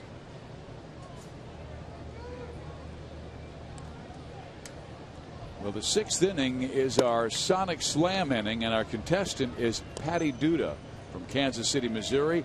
If the Royals hit a home run in this inning, Patty will win $3,300. But if the Royals hit a grand slam out of the park, Patty will win $25,000 from Sonic and the Kansas City Royals. Sure like to see it. Well, there's a little similarity. His name is Duduno, and Patty's name is Duda. So, could there be? No. I'm reaching. Well, look, Moose. Last time Moose was up, he walked, and that started the inning that the Royals scored. Well, you like Duduno's name. Yeah. And what I'm trying to do is jinx him, Hud, and help Patty Duda get some money. Well, and to get the big money, they got to load him up and hit a slam. That'll bring her, what, $25,000 with a slam?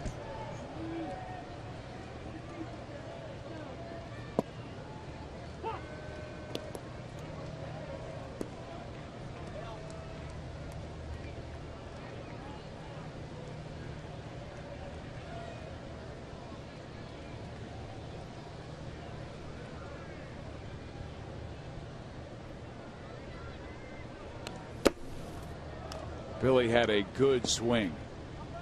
Duduno has thrown 81 pitches. 57 have been for strikes. His command has been pretty good. But he opens this 6th inning with a walk, his 3rd of the game.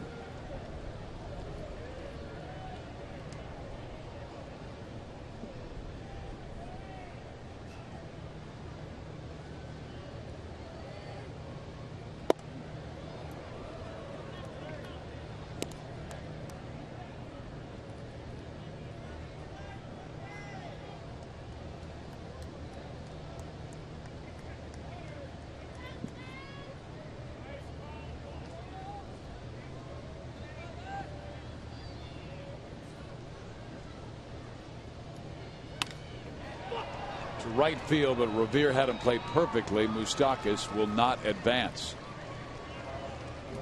They have positioned themselves perfectly for the Kansas City batters. And Butler is now 1 for 3 in the game as he flies out to right field, and it's up to Lorenzo Cain to continue this little rally that Kansas City trying to start in the 6th inning. Cain has had 2 solid at bats. One he grounded out, the other a sacrifice fly, driving in the only run of the game. Moustakas back in the 4th.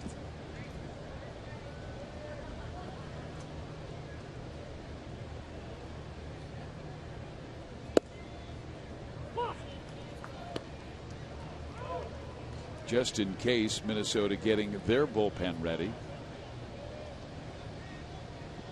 Right-hander Anthony Swarzak has started to throw.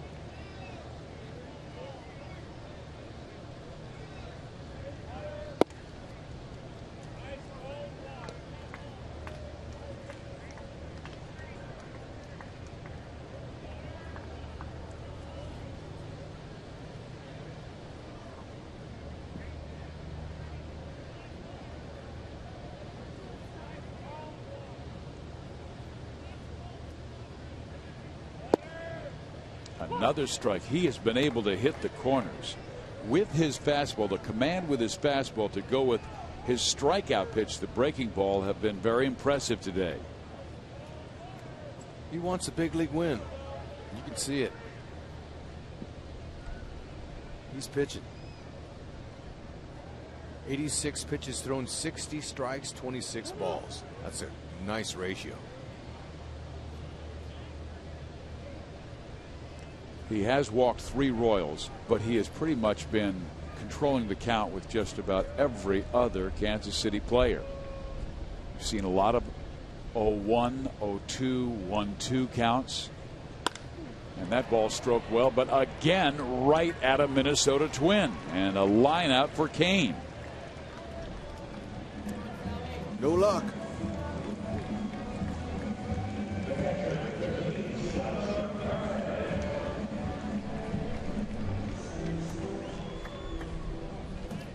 You know, we say a lot about Salvador Perez and talk about, you know, his presence and what it means to the team and the overall energy, but he just gets thrilled when I asked him about his mother, Yilda Diaz. I said, how's Yilda? He says, she's with me now here in KC, and she feeds me like there's no tomorrow, and it's been great to have her. Minnesota holds their 5-run lead on Kansas City. We'll be right back.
Panera Bread, now with 24 KC Metro locations. Visit us online at PaneraKansas.com. By Thoroughbred Ford, the best deals on new Fords are at thoroughbredford.com. and by AT Uvers, the new wireless receiver from AT Uvers. Visit att.com/free your TV. Rethink possible. Steve Physiak, Rex Hudler, Joel Goldberg with you. We start the 7th inning of play. Tim Collins' 2nd inning of work. Royals starter Jeremy Guthrie went 5, gave up 5, had 1 bad inning. That was the 3rd when he gave up 4 runs. All 4 with 2 out. Batter will be Jamie Carroll.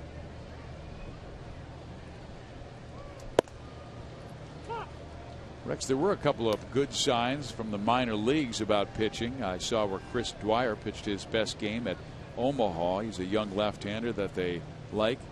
His future is a good one. Gave up 2 runs in 6 innings of a 4-2 victory last night. And Kyle Smith, who is a talented pitcher from Lake Worth, Florida. He was the Royals' 4th-round pick last year, and he had his first win for Kane County since his promotion. 9 strikeouts in 5 2/3. One more, Kyle Zimmer, the Royals' 1st-round pick this year, had his best game down in Surprise. 5 shutout innings in a rain-shortened 5-0 win with 5 strikeouts. There you go. Keep that starting pitching coming. In the air. Man, the Royals are hitting it right at the Twins, and the Twins are just finding those little areas of green out there.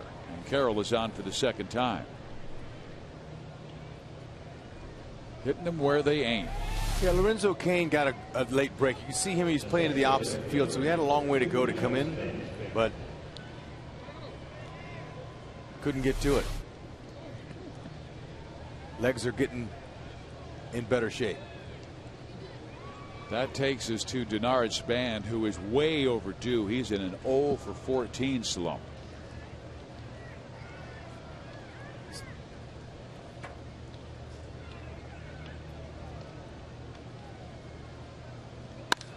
And he smacks that one well, all the way to the wall. Carroll will come around and score. The Royals throw behind, and they will get Span in the rundown, but still the run scores, making it 7-1. Yep, Span went around second base and he fell down. That's how they were able to get him. But this one here was a no-doubter. After grounding out twice to Hosmer, he says, you know what, I'm going to hit one where they can't get me this time. Frenchie, nice job off the wall. Gets, alertly throws it, and you can see him get stumbled up here, right here. And actually, it was his left foot on the outside corner of the base that tripped him. That was the 10th outfield assist for Francoeur this year. But man, they are hitting Tim Collins very hard. Gave up the home run the last inning. He's given up a run here in the 7th.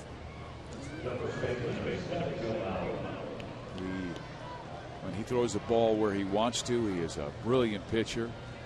Minnesota on their game. They have 7 runs on 8 hits. The Royals have 1 on 4. And Lewis Coleman is starting to warm in the Royals pen. The batter is Joe Mauer, who has walked twice, scored a run, grounded out his last time up. He hit one right to the shorts, or the second baseman, excuse me, Chris Getz, hit it sharply. But Getz was able to knock it down and get him out.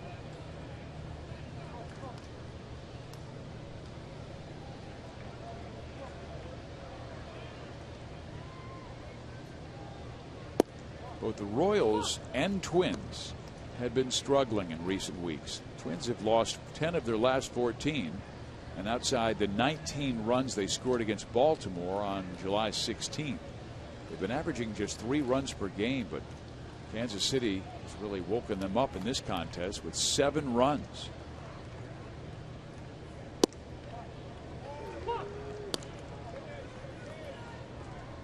Yeah, you know, I was talking about Salvador, his beautiful mother, Yilda, and Salvi just lit up, and he talked about the food, and he said the favorite food she makes for me is arepa. And I said, really, what's that?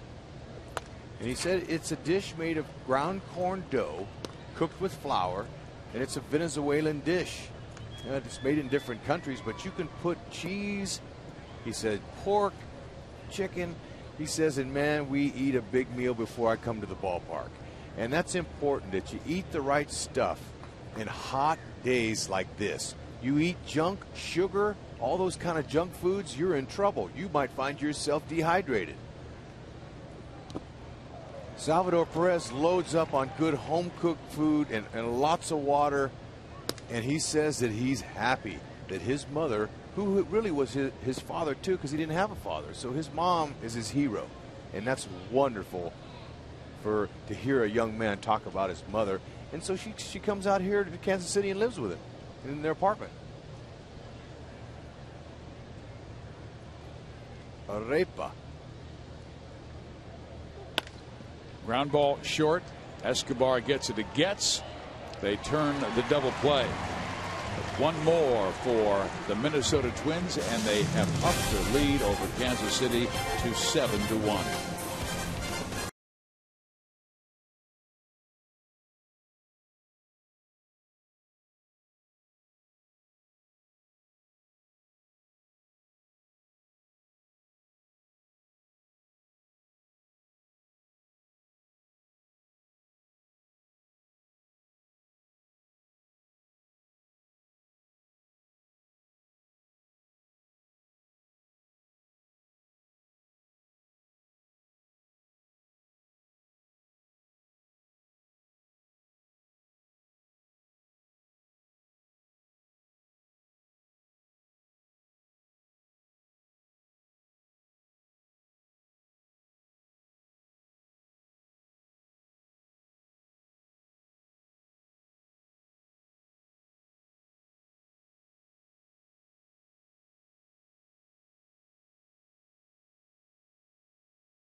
Night on Wednesday, August 1st.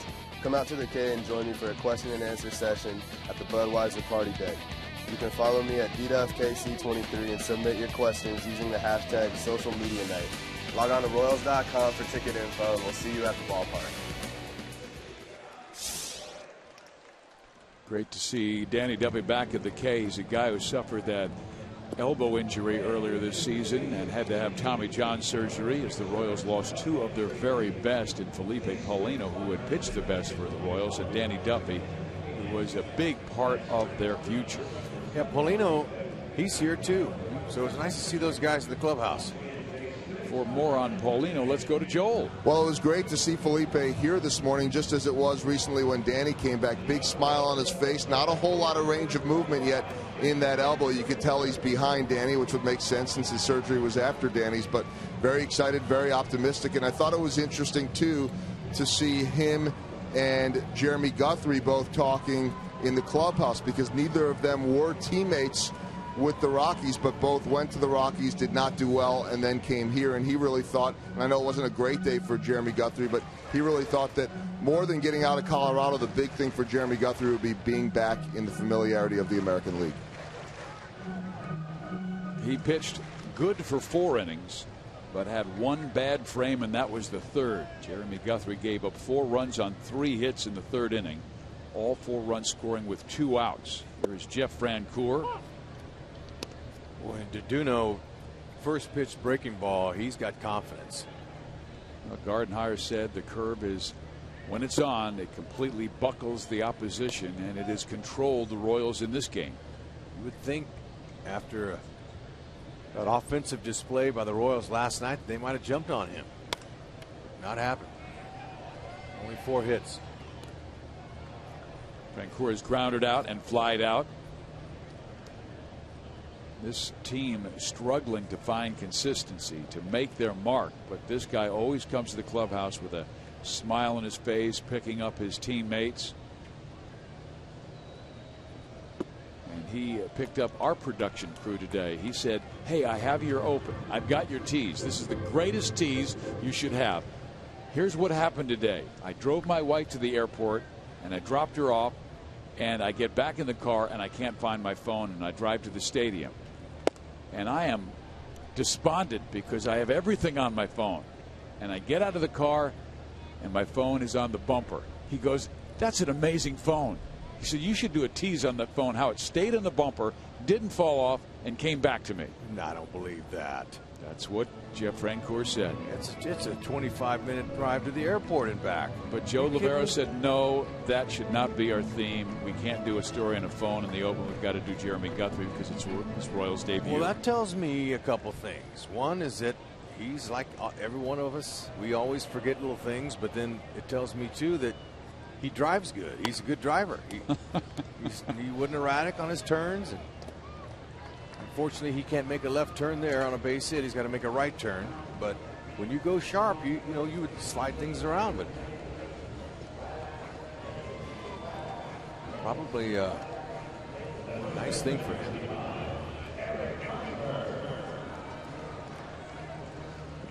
He said it was just a suggestion about the open.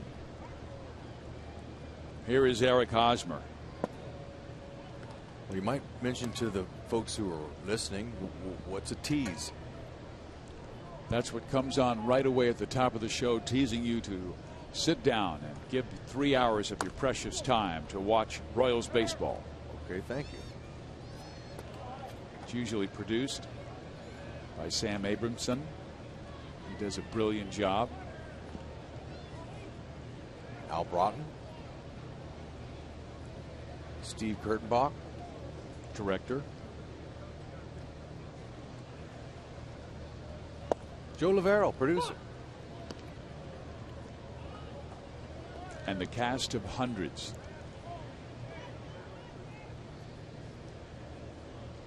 The 1-2 pitch to Eric Hosmer is swung on, chopped up the middle. That will find center field.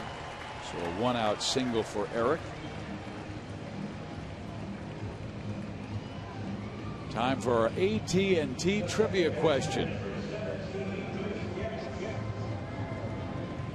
Who are the 3 Hall of Famers to win the MVP award as a shortstop since 1969?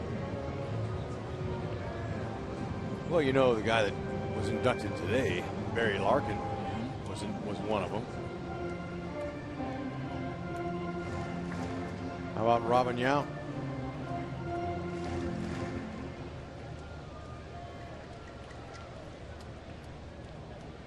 How about Cal Ripken?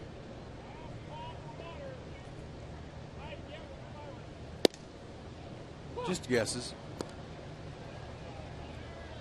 Ernie Banks and Lou Boudreau did it right before '69.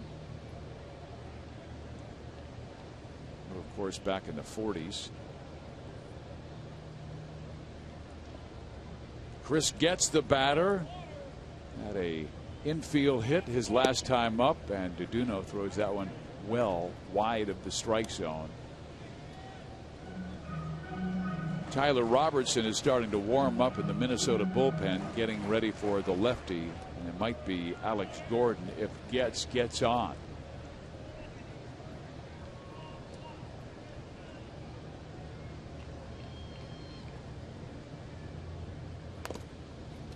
The Royals have just 5 hits, all of them singles. They had 16 hits last night, 13 of them singles, but could have had 2 more singles. But hustle doubles by Escobar and Francoeur. Talking about hits, see what the Cardinals did in 1 inning in last night's game, St. Louis against the Cubs. How about that? Yeah. 12 runs in 1 inning. 7 doubles. They nearly batted around twice. 10 hits in 1 inning. At 7 doubles in the inning tied a major league record. Well, that's a week's worth of runs.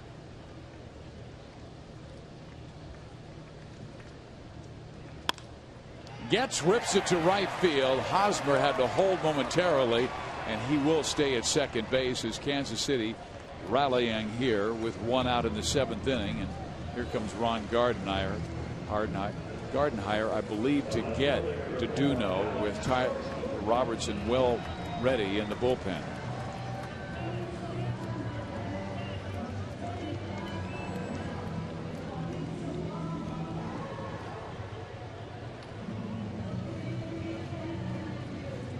Congratulations all around for Samuel Duduno. A fine job as he is in search of his first major league win. Our Chevy call to the bullpen brings on Robertson.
And Tyler Robertson coming out of the bullpen to work against Alex Gordon. Robertson has been excellent against lefties. And here's that question and the answer. Robin Yount in 82.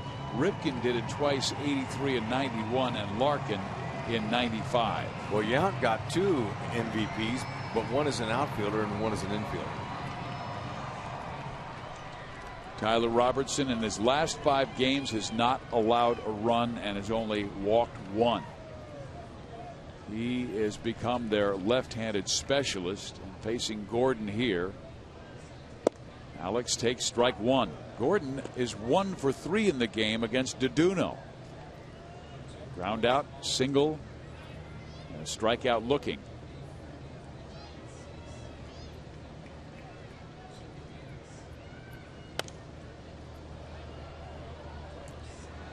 They'll have a right-hander next in Escobar. Anthony Swarzak had been warming for a while. A right-hander.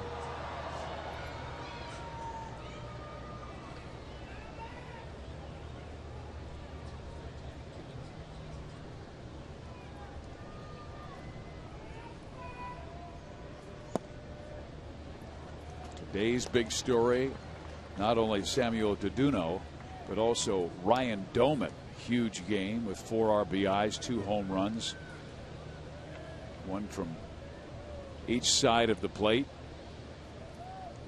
Yep, that's just the 3rd time in the Twins' history that one of their players hit homers from both sides of the plate. Can you name the other 2 Twins? Is Chili Dog Davis one? Yes.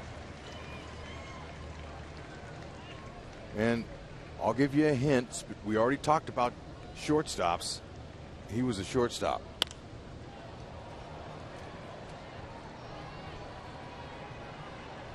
Willingham takes care of Gordon for the 2nd out.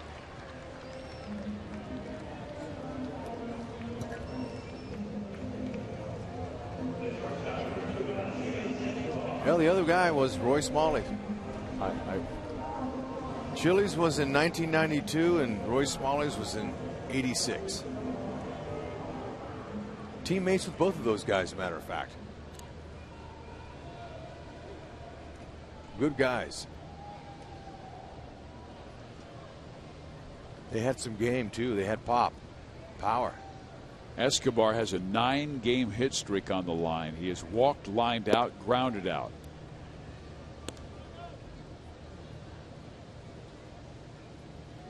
Robertson staying in for Escobar.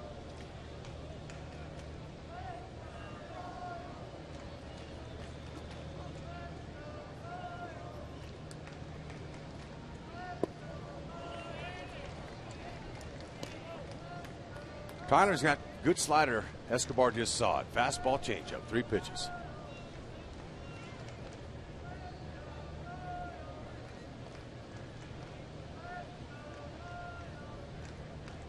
See if Escobar can pull a double down that line.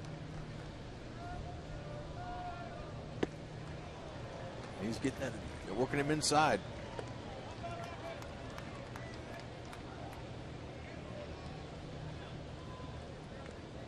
Robertson, the Twins' 3rd-round pick from Simi Valley, California. Now 24 years old. Big, strong guy at 6'5", 257. And that is punched to the shortstop. And they say they got the man, gets at second base, and it looked like Chris got there first. Sure did. Ned Yost is going out to argue.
Minnesota defender.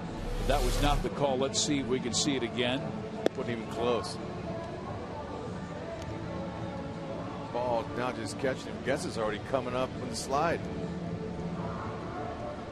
Perfect view DJ Rayburn had.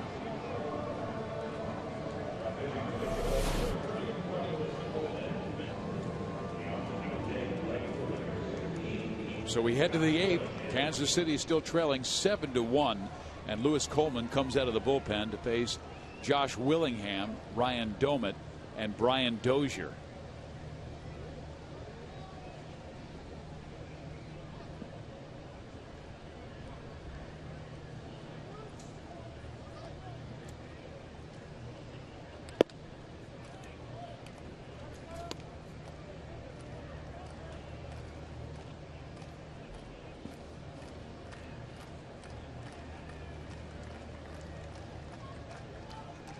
Fastball, big slider. Has some deception, throwing sidearm to righties.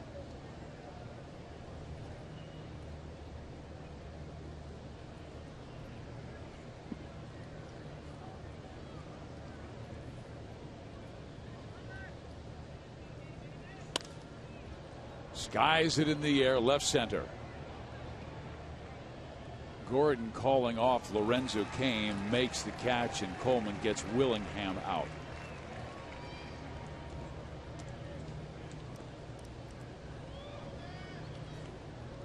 Now Lewis must face the hottest Minnesota Twin, Ryan Doman, who's had one of the best games of his career, tying a career high in RBIs. He has 4. He's done that 6 times in the past. He's had a multi-home run game 5 times now in his career. So you have a day like that and you get your last at bat of the afternoon. You're not looking to get off the accelerator. You want to go ahead and try to find you a pitch and do it again.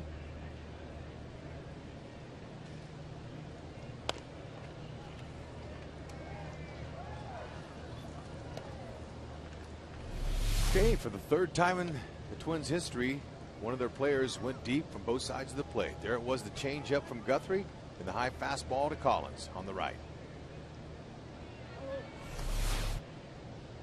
Sweet part of the bat in the baseball. Yeah, and more importantly, that first homer he hit was a more difficult pitch. It was a nice spot by Guthrie, changeup on the outer half down low, and he went down and got it and barreled it up. Stayed on it. He stuck it. Even though he looked like he was a little bit off balance, but got the meat of the bat on the baseball, and the ball jumped. Good swing here, fouls it out of play, left side.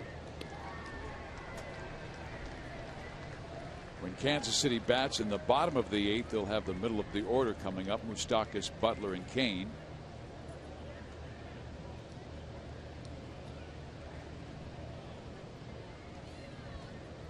The Royals heading to Los Angeles next to take on the Angels. Swing and a miss, and Coleman gets the strikeout of Ryan Doman. This copyrighted telecast is presented by authority of the Kansas City Royals Baseball Corporation and may not be reproduced or retransmitted in any form, and the accounts and descriptions of this game may not be disseminated without the express written consent of the Royals. 3-game series in Anaheim and then 4 in Seattle. Brian Dozier swings at the first pitch by Lewis Coleman. It will be Chen against C.J. Wilson tomorrow. Tuesday has Will Smith against Garrett Richards, and Wednesday afternoon Hochevar against Jared Weaver. Oh, Will Smith is going to get a chance to pitch against the team that drafted him, the Angels. Should be exciting for him.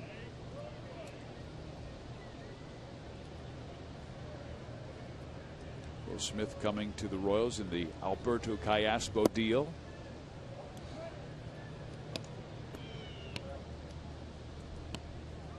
And they like the way Will Smith pitched the other day. Gave up 4 runs and 6 in a third. Big, strong guy from the state of Georgia. Foul back.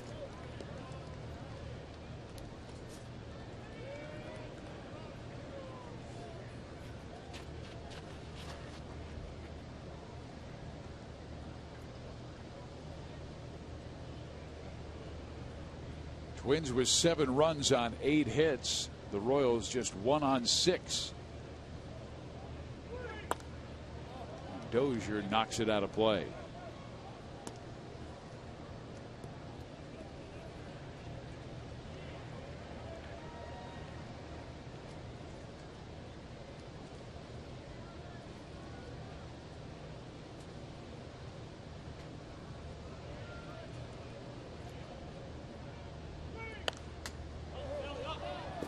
Salvi's going back. Does not have a chance. It's about in the second row, right behind home plate. Kansas City lost the opener in 11 innings, 2-1. Won last night 7-3, and there were encouraging signs. Of course, it first starts with starting pitching, and Luis Mendoza was very strong. His 6th quality start in his last 7 since returning to the rotation. He looked really good. And the Royals offense kept pressuring Minnesota throughout the ball game with 16 hits. They ran the bases so well to put it away, and you thought there would be a carryover, but Samuel Duduno was very good early.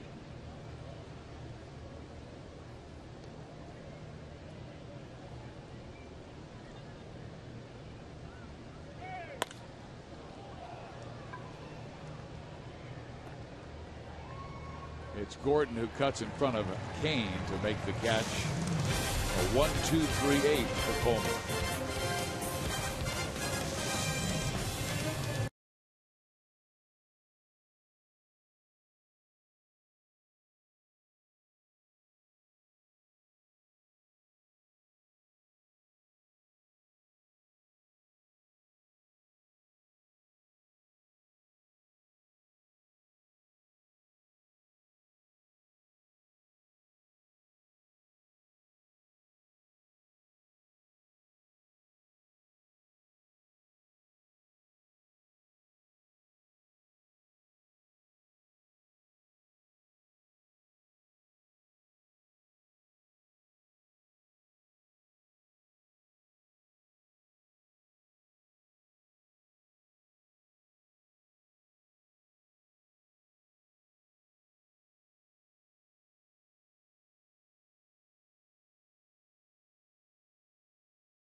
Era takes us around the league. Chicago sweeps Detroit, Toronto all over Boston. Seattle beats Tampa Bay behind Blake Bevan. Another good starting performance, as we saw with him earlier in the week against the Royals. Baltimore leading Cleveland halfway through. New York and Oakland just underway, and the Royals, well, they'll face Los Angeles tomorrow. The Angels playing tonight, and the Royals and Angels will go at it tomorrow night. Fizz?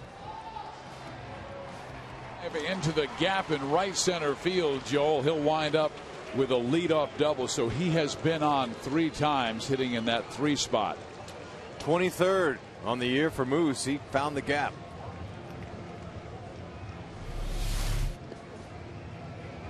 Okay, that's off a lefty. Fastball down the middle. Good swing. We will see a change in pitchers as Ron Gardenhire slaps his hands together, grabs that baseball from Tyler Robertson.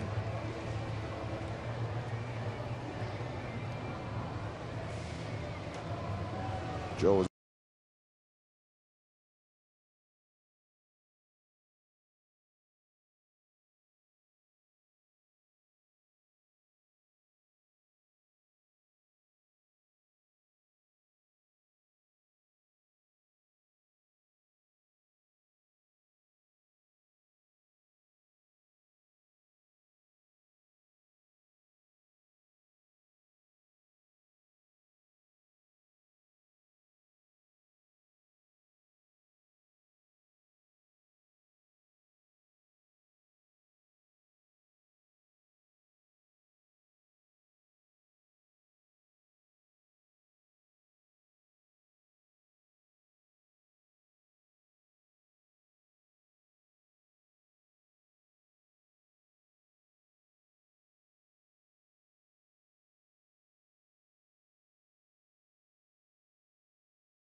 Detroit-Chicago series. I think I said Chicago swept. It meant Detroit swept the series, so they're in first place right now. Miguel Cabrera homered twice. The second, his 300th career home run. Just the 14th player, guys, in Major League history to hit the 300 mark before his 30th birthday. So that's the big story of baseball today. The other one, real surprising, John Lester, 11 earned runs today. His ERA for Boston, 5.46. Fizz? Wow. John Lester, one of the best left-handers in the game, and got rocked. Yep, he might be due for some new scenery, because his name's been mentioned.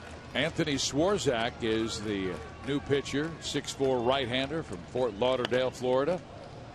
Billy Butler is the batter, and Butler swings and sends a foul ball back to the right side. Moustakas at second base for Billy. I told you Moose had not walked in 19 games. Well, he's walked twice in this one and doubled.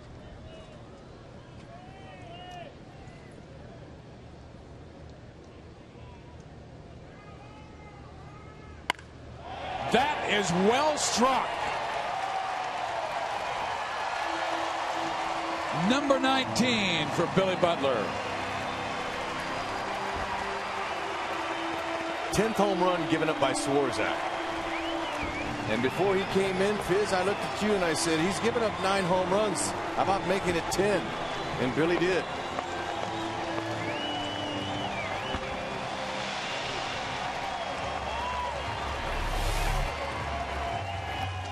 Okay, that's a fastball, belt high. All Billy had to do was recognize it was in and keep those hands in to keep it fair, and he did. He knew it right away. He's just too shy now, Rex, of his career high when he belted 21 in 2009. Yep. Got that head out.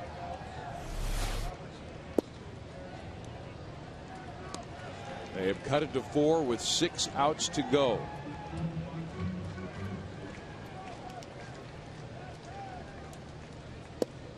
So, you know, we've seen stranger things happen in the game. Look, you know, start over again. There's still nobody out here. Get them on, get them over, get a couple guys on, and another blast. Kane and Perez right now back to back, and Lorenzo has swung the bat well, even though he is 0-for-2 in the game. He grounded out sharply to third his first time up, hit a ball on a line for a sacrifice fly, driving in the Royals' first run, and lined out. His last at bat this time, he swings and misses at a breaking ball. It's 2-2. Cardinals scored 12 in one inning yesterday. Exactly. 7 doubles in the inning. Wow. Yeah, it's been done. But how about just 4 more to tie it up and then see what happens? A chopper to second. KCA picks it off and throws him out, and there's 1 out in the 8th inning.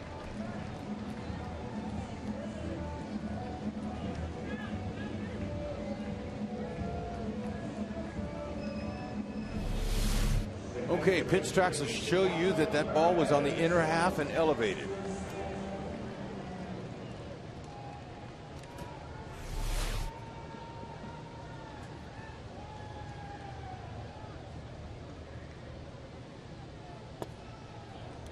Perez is 1-for-3, a single his first time up.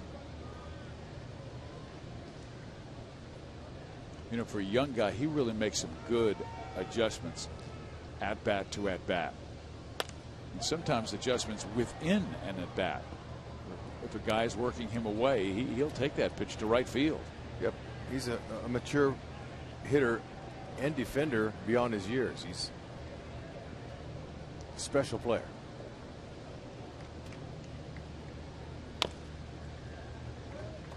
I know you were talking about his mom being so important in his life.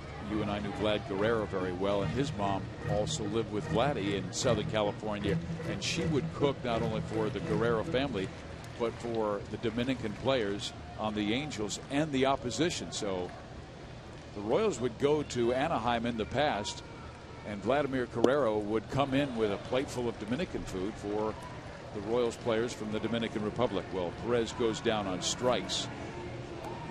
Well, speaking of Vladimir, you know, I thought he had a chance to get back in this year, but he signed with the Blue Jays, and since has been released. He was released back in on June 12th by the Blue Jays. Rex, I've got to believe all of those years in Montreal playing on that hard concrete just took its toll on his knees and back. Yep, and Vladdy wasn't the first guy to be pounded by that turf. Andre Dawson. Now fortunately he made it to be a Hall of Famer, and Vladimir might have the numbers to get in the Hall. We don't know, but the old artificial turf was really hard with hardly any padding, and having played in Montreal myself, I can tell you that was very hard turf. I mean, to go out there every day and pound and play hard, pound your body, it took a toll on a lot of guys. Remember the year Dawson left Montreal and went to the Cubs and won the MVP? Finally got off that hard surface and got on the real grass in Wrigley Field, and he had an awesome season on a last place team. Yeah, but still, he said his legs back never felt better. Francoeur will ground out. The inning is over. We head to the ninth. It's 7-3 Twins.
Royals Live. We will break down Jeremy Guthrie's first start as a Royal. One rough inning did him in today.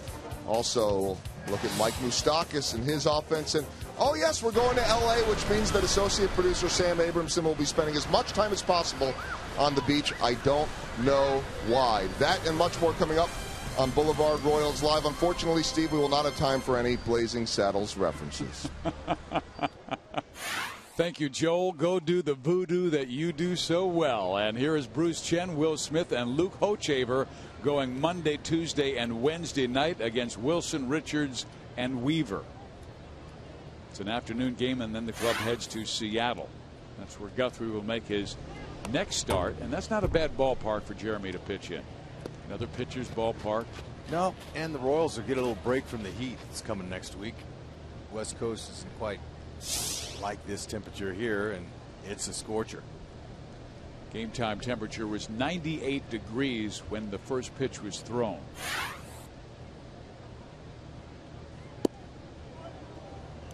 It's supposed to be warm in Southern California, and it's always perfect in July in Seattle.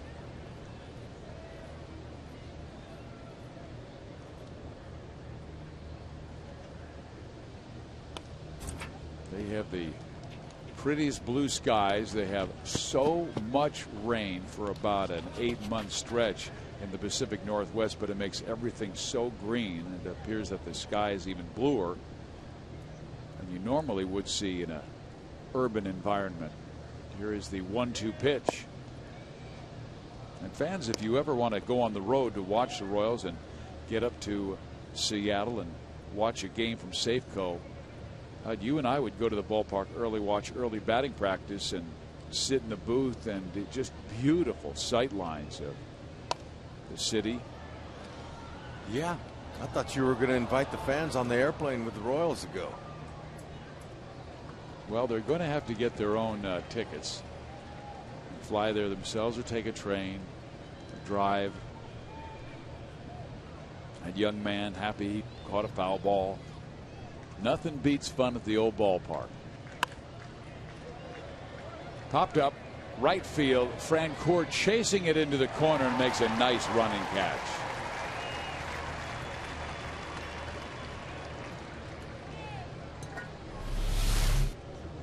I wasn't sure he was going to be able to get to it, but it had enough elevation. It hung up there, and she got to do a full-out sprint.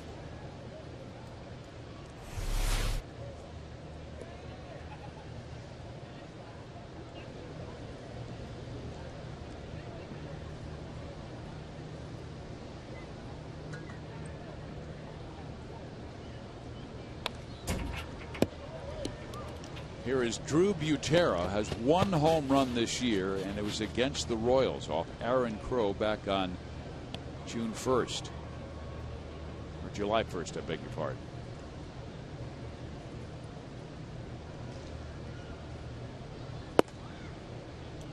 Very good defensive catcher who would be an everyday starter if he could hit a little better. Just a career 180 hitter in the major leagues. And they carry 3 catchers with Mauer, Domit, and Butera in there. Lewis Coleman, since coming out of the bullpen and replacing Tim Collins, has faced 4 Twins and retired all 4. KC will head west, take on the Angels, a team they took 2 of 3 to start the season.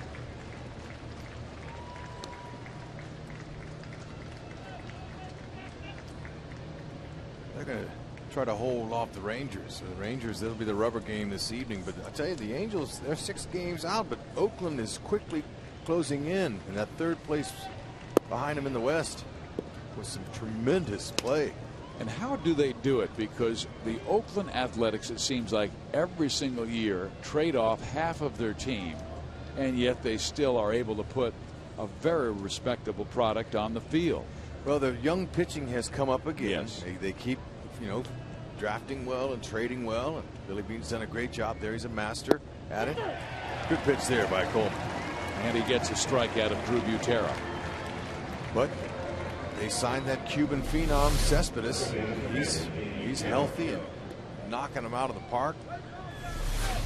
The Athletics are 6 games over 500. I never thought that. Yeah, I thought that finished below Seattle this year. Well, that'll tell you, when you see a team in April, doesn't necessarily mean that's the team you're going to see in July. Right. And so, they've obviously caught fire and become a dangerous team, a lot like the Tigers, who started fairly slowly.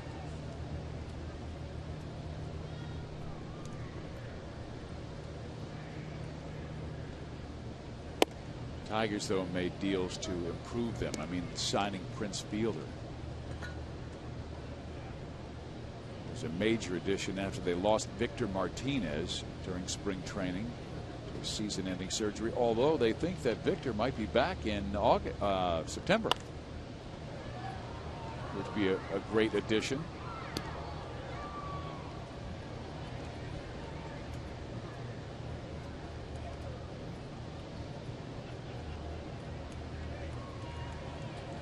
Kansas City took 2 of 3 from the Angels, lost the first game 5-0, but won the next 2 6-3 and 7-3.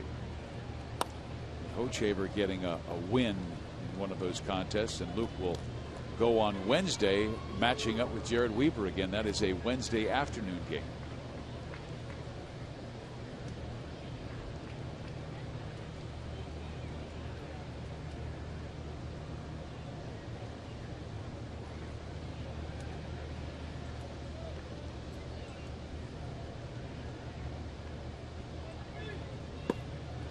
Even though the Yankees had lost the last 2 ball games, they still have the best record in baseball at 57-37, 20 games over 500. And they've been able to pick things up even though they lost Sabathia, that stretch. Bill Hughes has pitched extremely well. And the fact that Gardner, their left fielder, their speedy guy, he's not coming back. He's having surgery. So they're looking for a left fielder that has a little bit of life. And P.J. Upton of the Blue Jays has been, of the Rays, there's been some Yankees are looking around. Carroll works the walk with 2 outs in the 9th inning, but do you think the Rays would trade within their division? I wouldn't think so. The Rays right now are in 3rd place and still in that wild card chase. They're 8.5 games back in the American League East.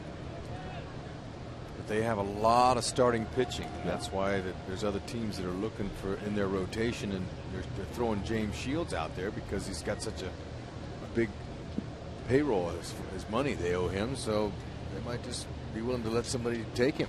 The Angels have been interested in another pitcher because Dan Herron hasn't really pitched that well. Neither has Santana. Interesting time of the year. And we'll see if the Royals try to get another starting pitcher. They were able to pick up Jeremy Guthrie from the Colorado Rockies for Jonathan Sanchez, and he gave up 5 runs in 5 innings today. He had the one bad frame, the 3rd inning, when he gave up 4 runs, all 4 with 2 outs. But after that, after he gave up the double to Dozier, he retired the final 7 Twins that he faced. It just seemed like his command was better right after the double.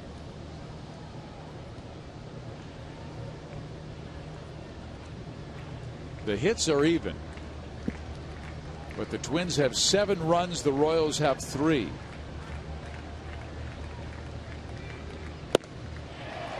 Span swings and misses. The inning is over. Coleman, good job. 3 more outs to go with Hosmer to lead things off.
And really got after the young umpire.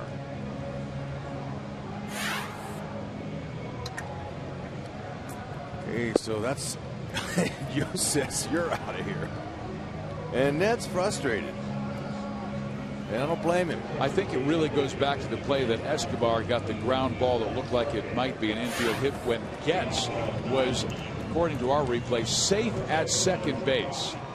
And Rayburn ruled him out.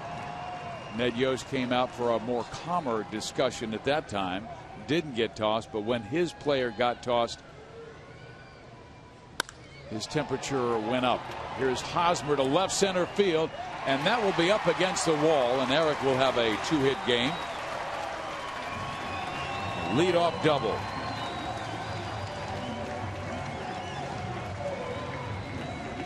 Yeah, that's a really nice inside-out swing. Now that's the Eric Hosmer there. That's the ability he has. Now that's middle of the plate. He didn't try to pull it. He kept his hands inside and used the large part of the yard. And as warm as it is, that ball really flies out. Nice swing.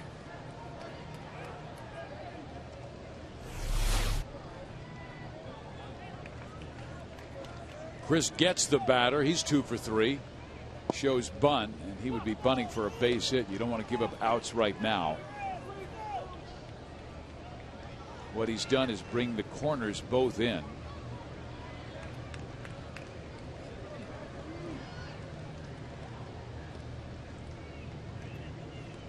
He gets another strike called against him, so Chris down in the count. 0-2. I don't think he liked that last call.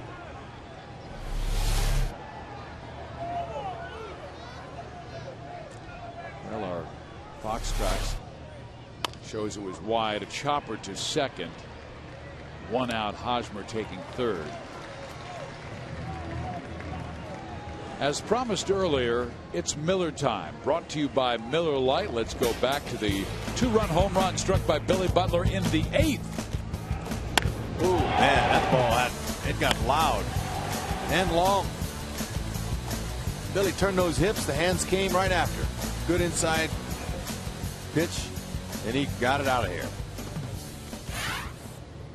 Perkins will face his 3rd straight lefty. It's Alex Gordon, who is 1 for 4. Hosmer led the inning off with a double. Then the lefty gets grounded out. Hosmer taking third. Infield playing back. They'll give up a run to get an out. 1 ball, 1 strike. Gordon's average right now at 292.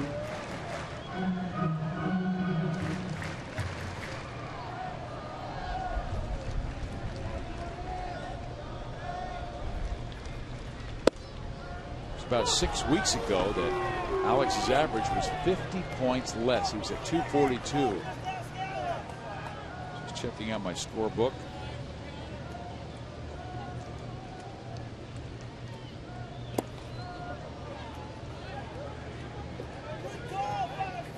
Began June at 237.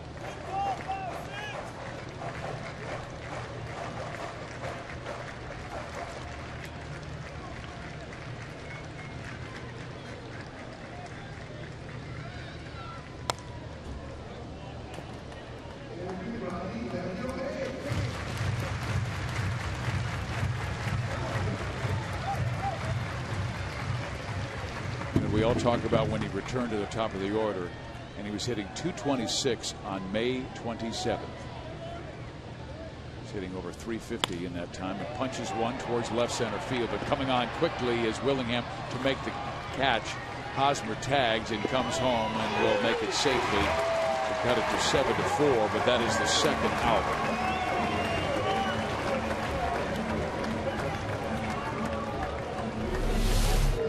Okay, good tag up there. Ball shallow, coming in as Willingham makes a good throw, but it's not in time. And with Escobar getting tossed from the game, the new batter will be Unieski Betancourt.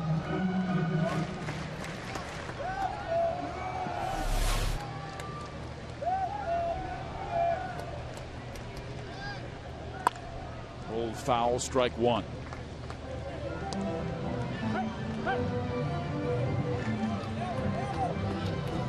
Royals have really had a rough time at home this year. Just 17 home wins at the K, and they're in danger of losing for the 30th time.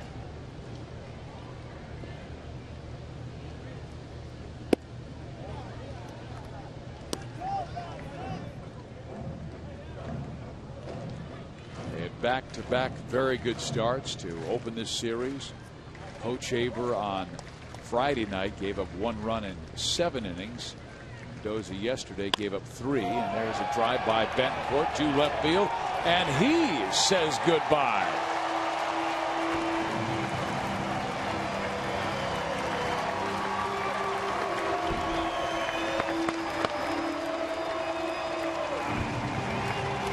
Make that a pinch hit homer.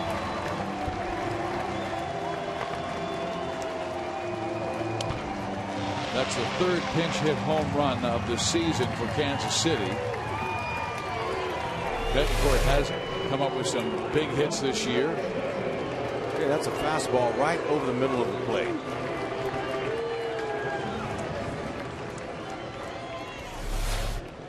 Number 7 for Unieski.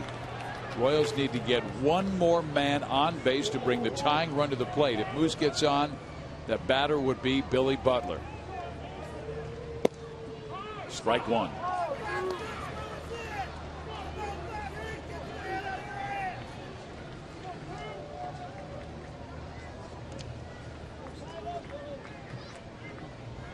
That was the first pinch hit home run of Betancourt's career. 377 feet.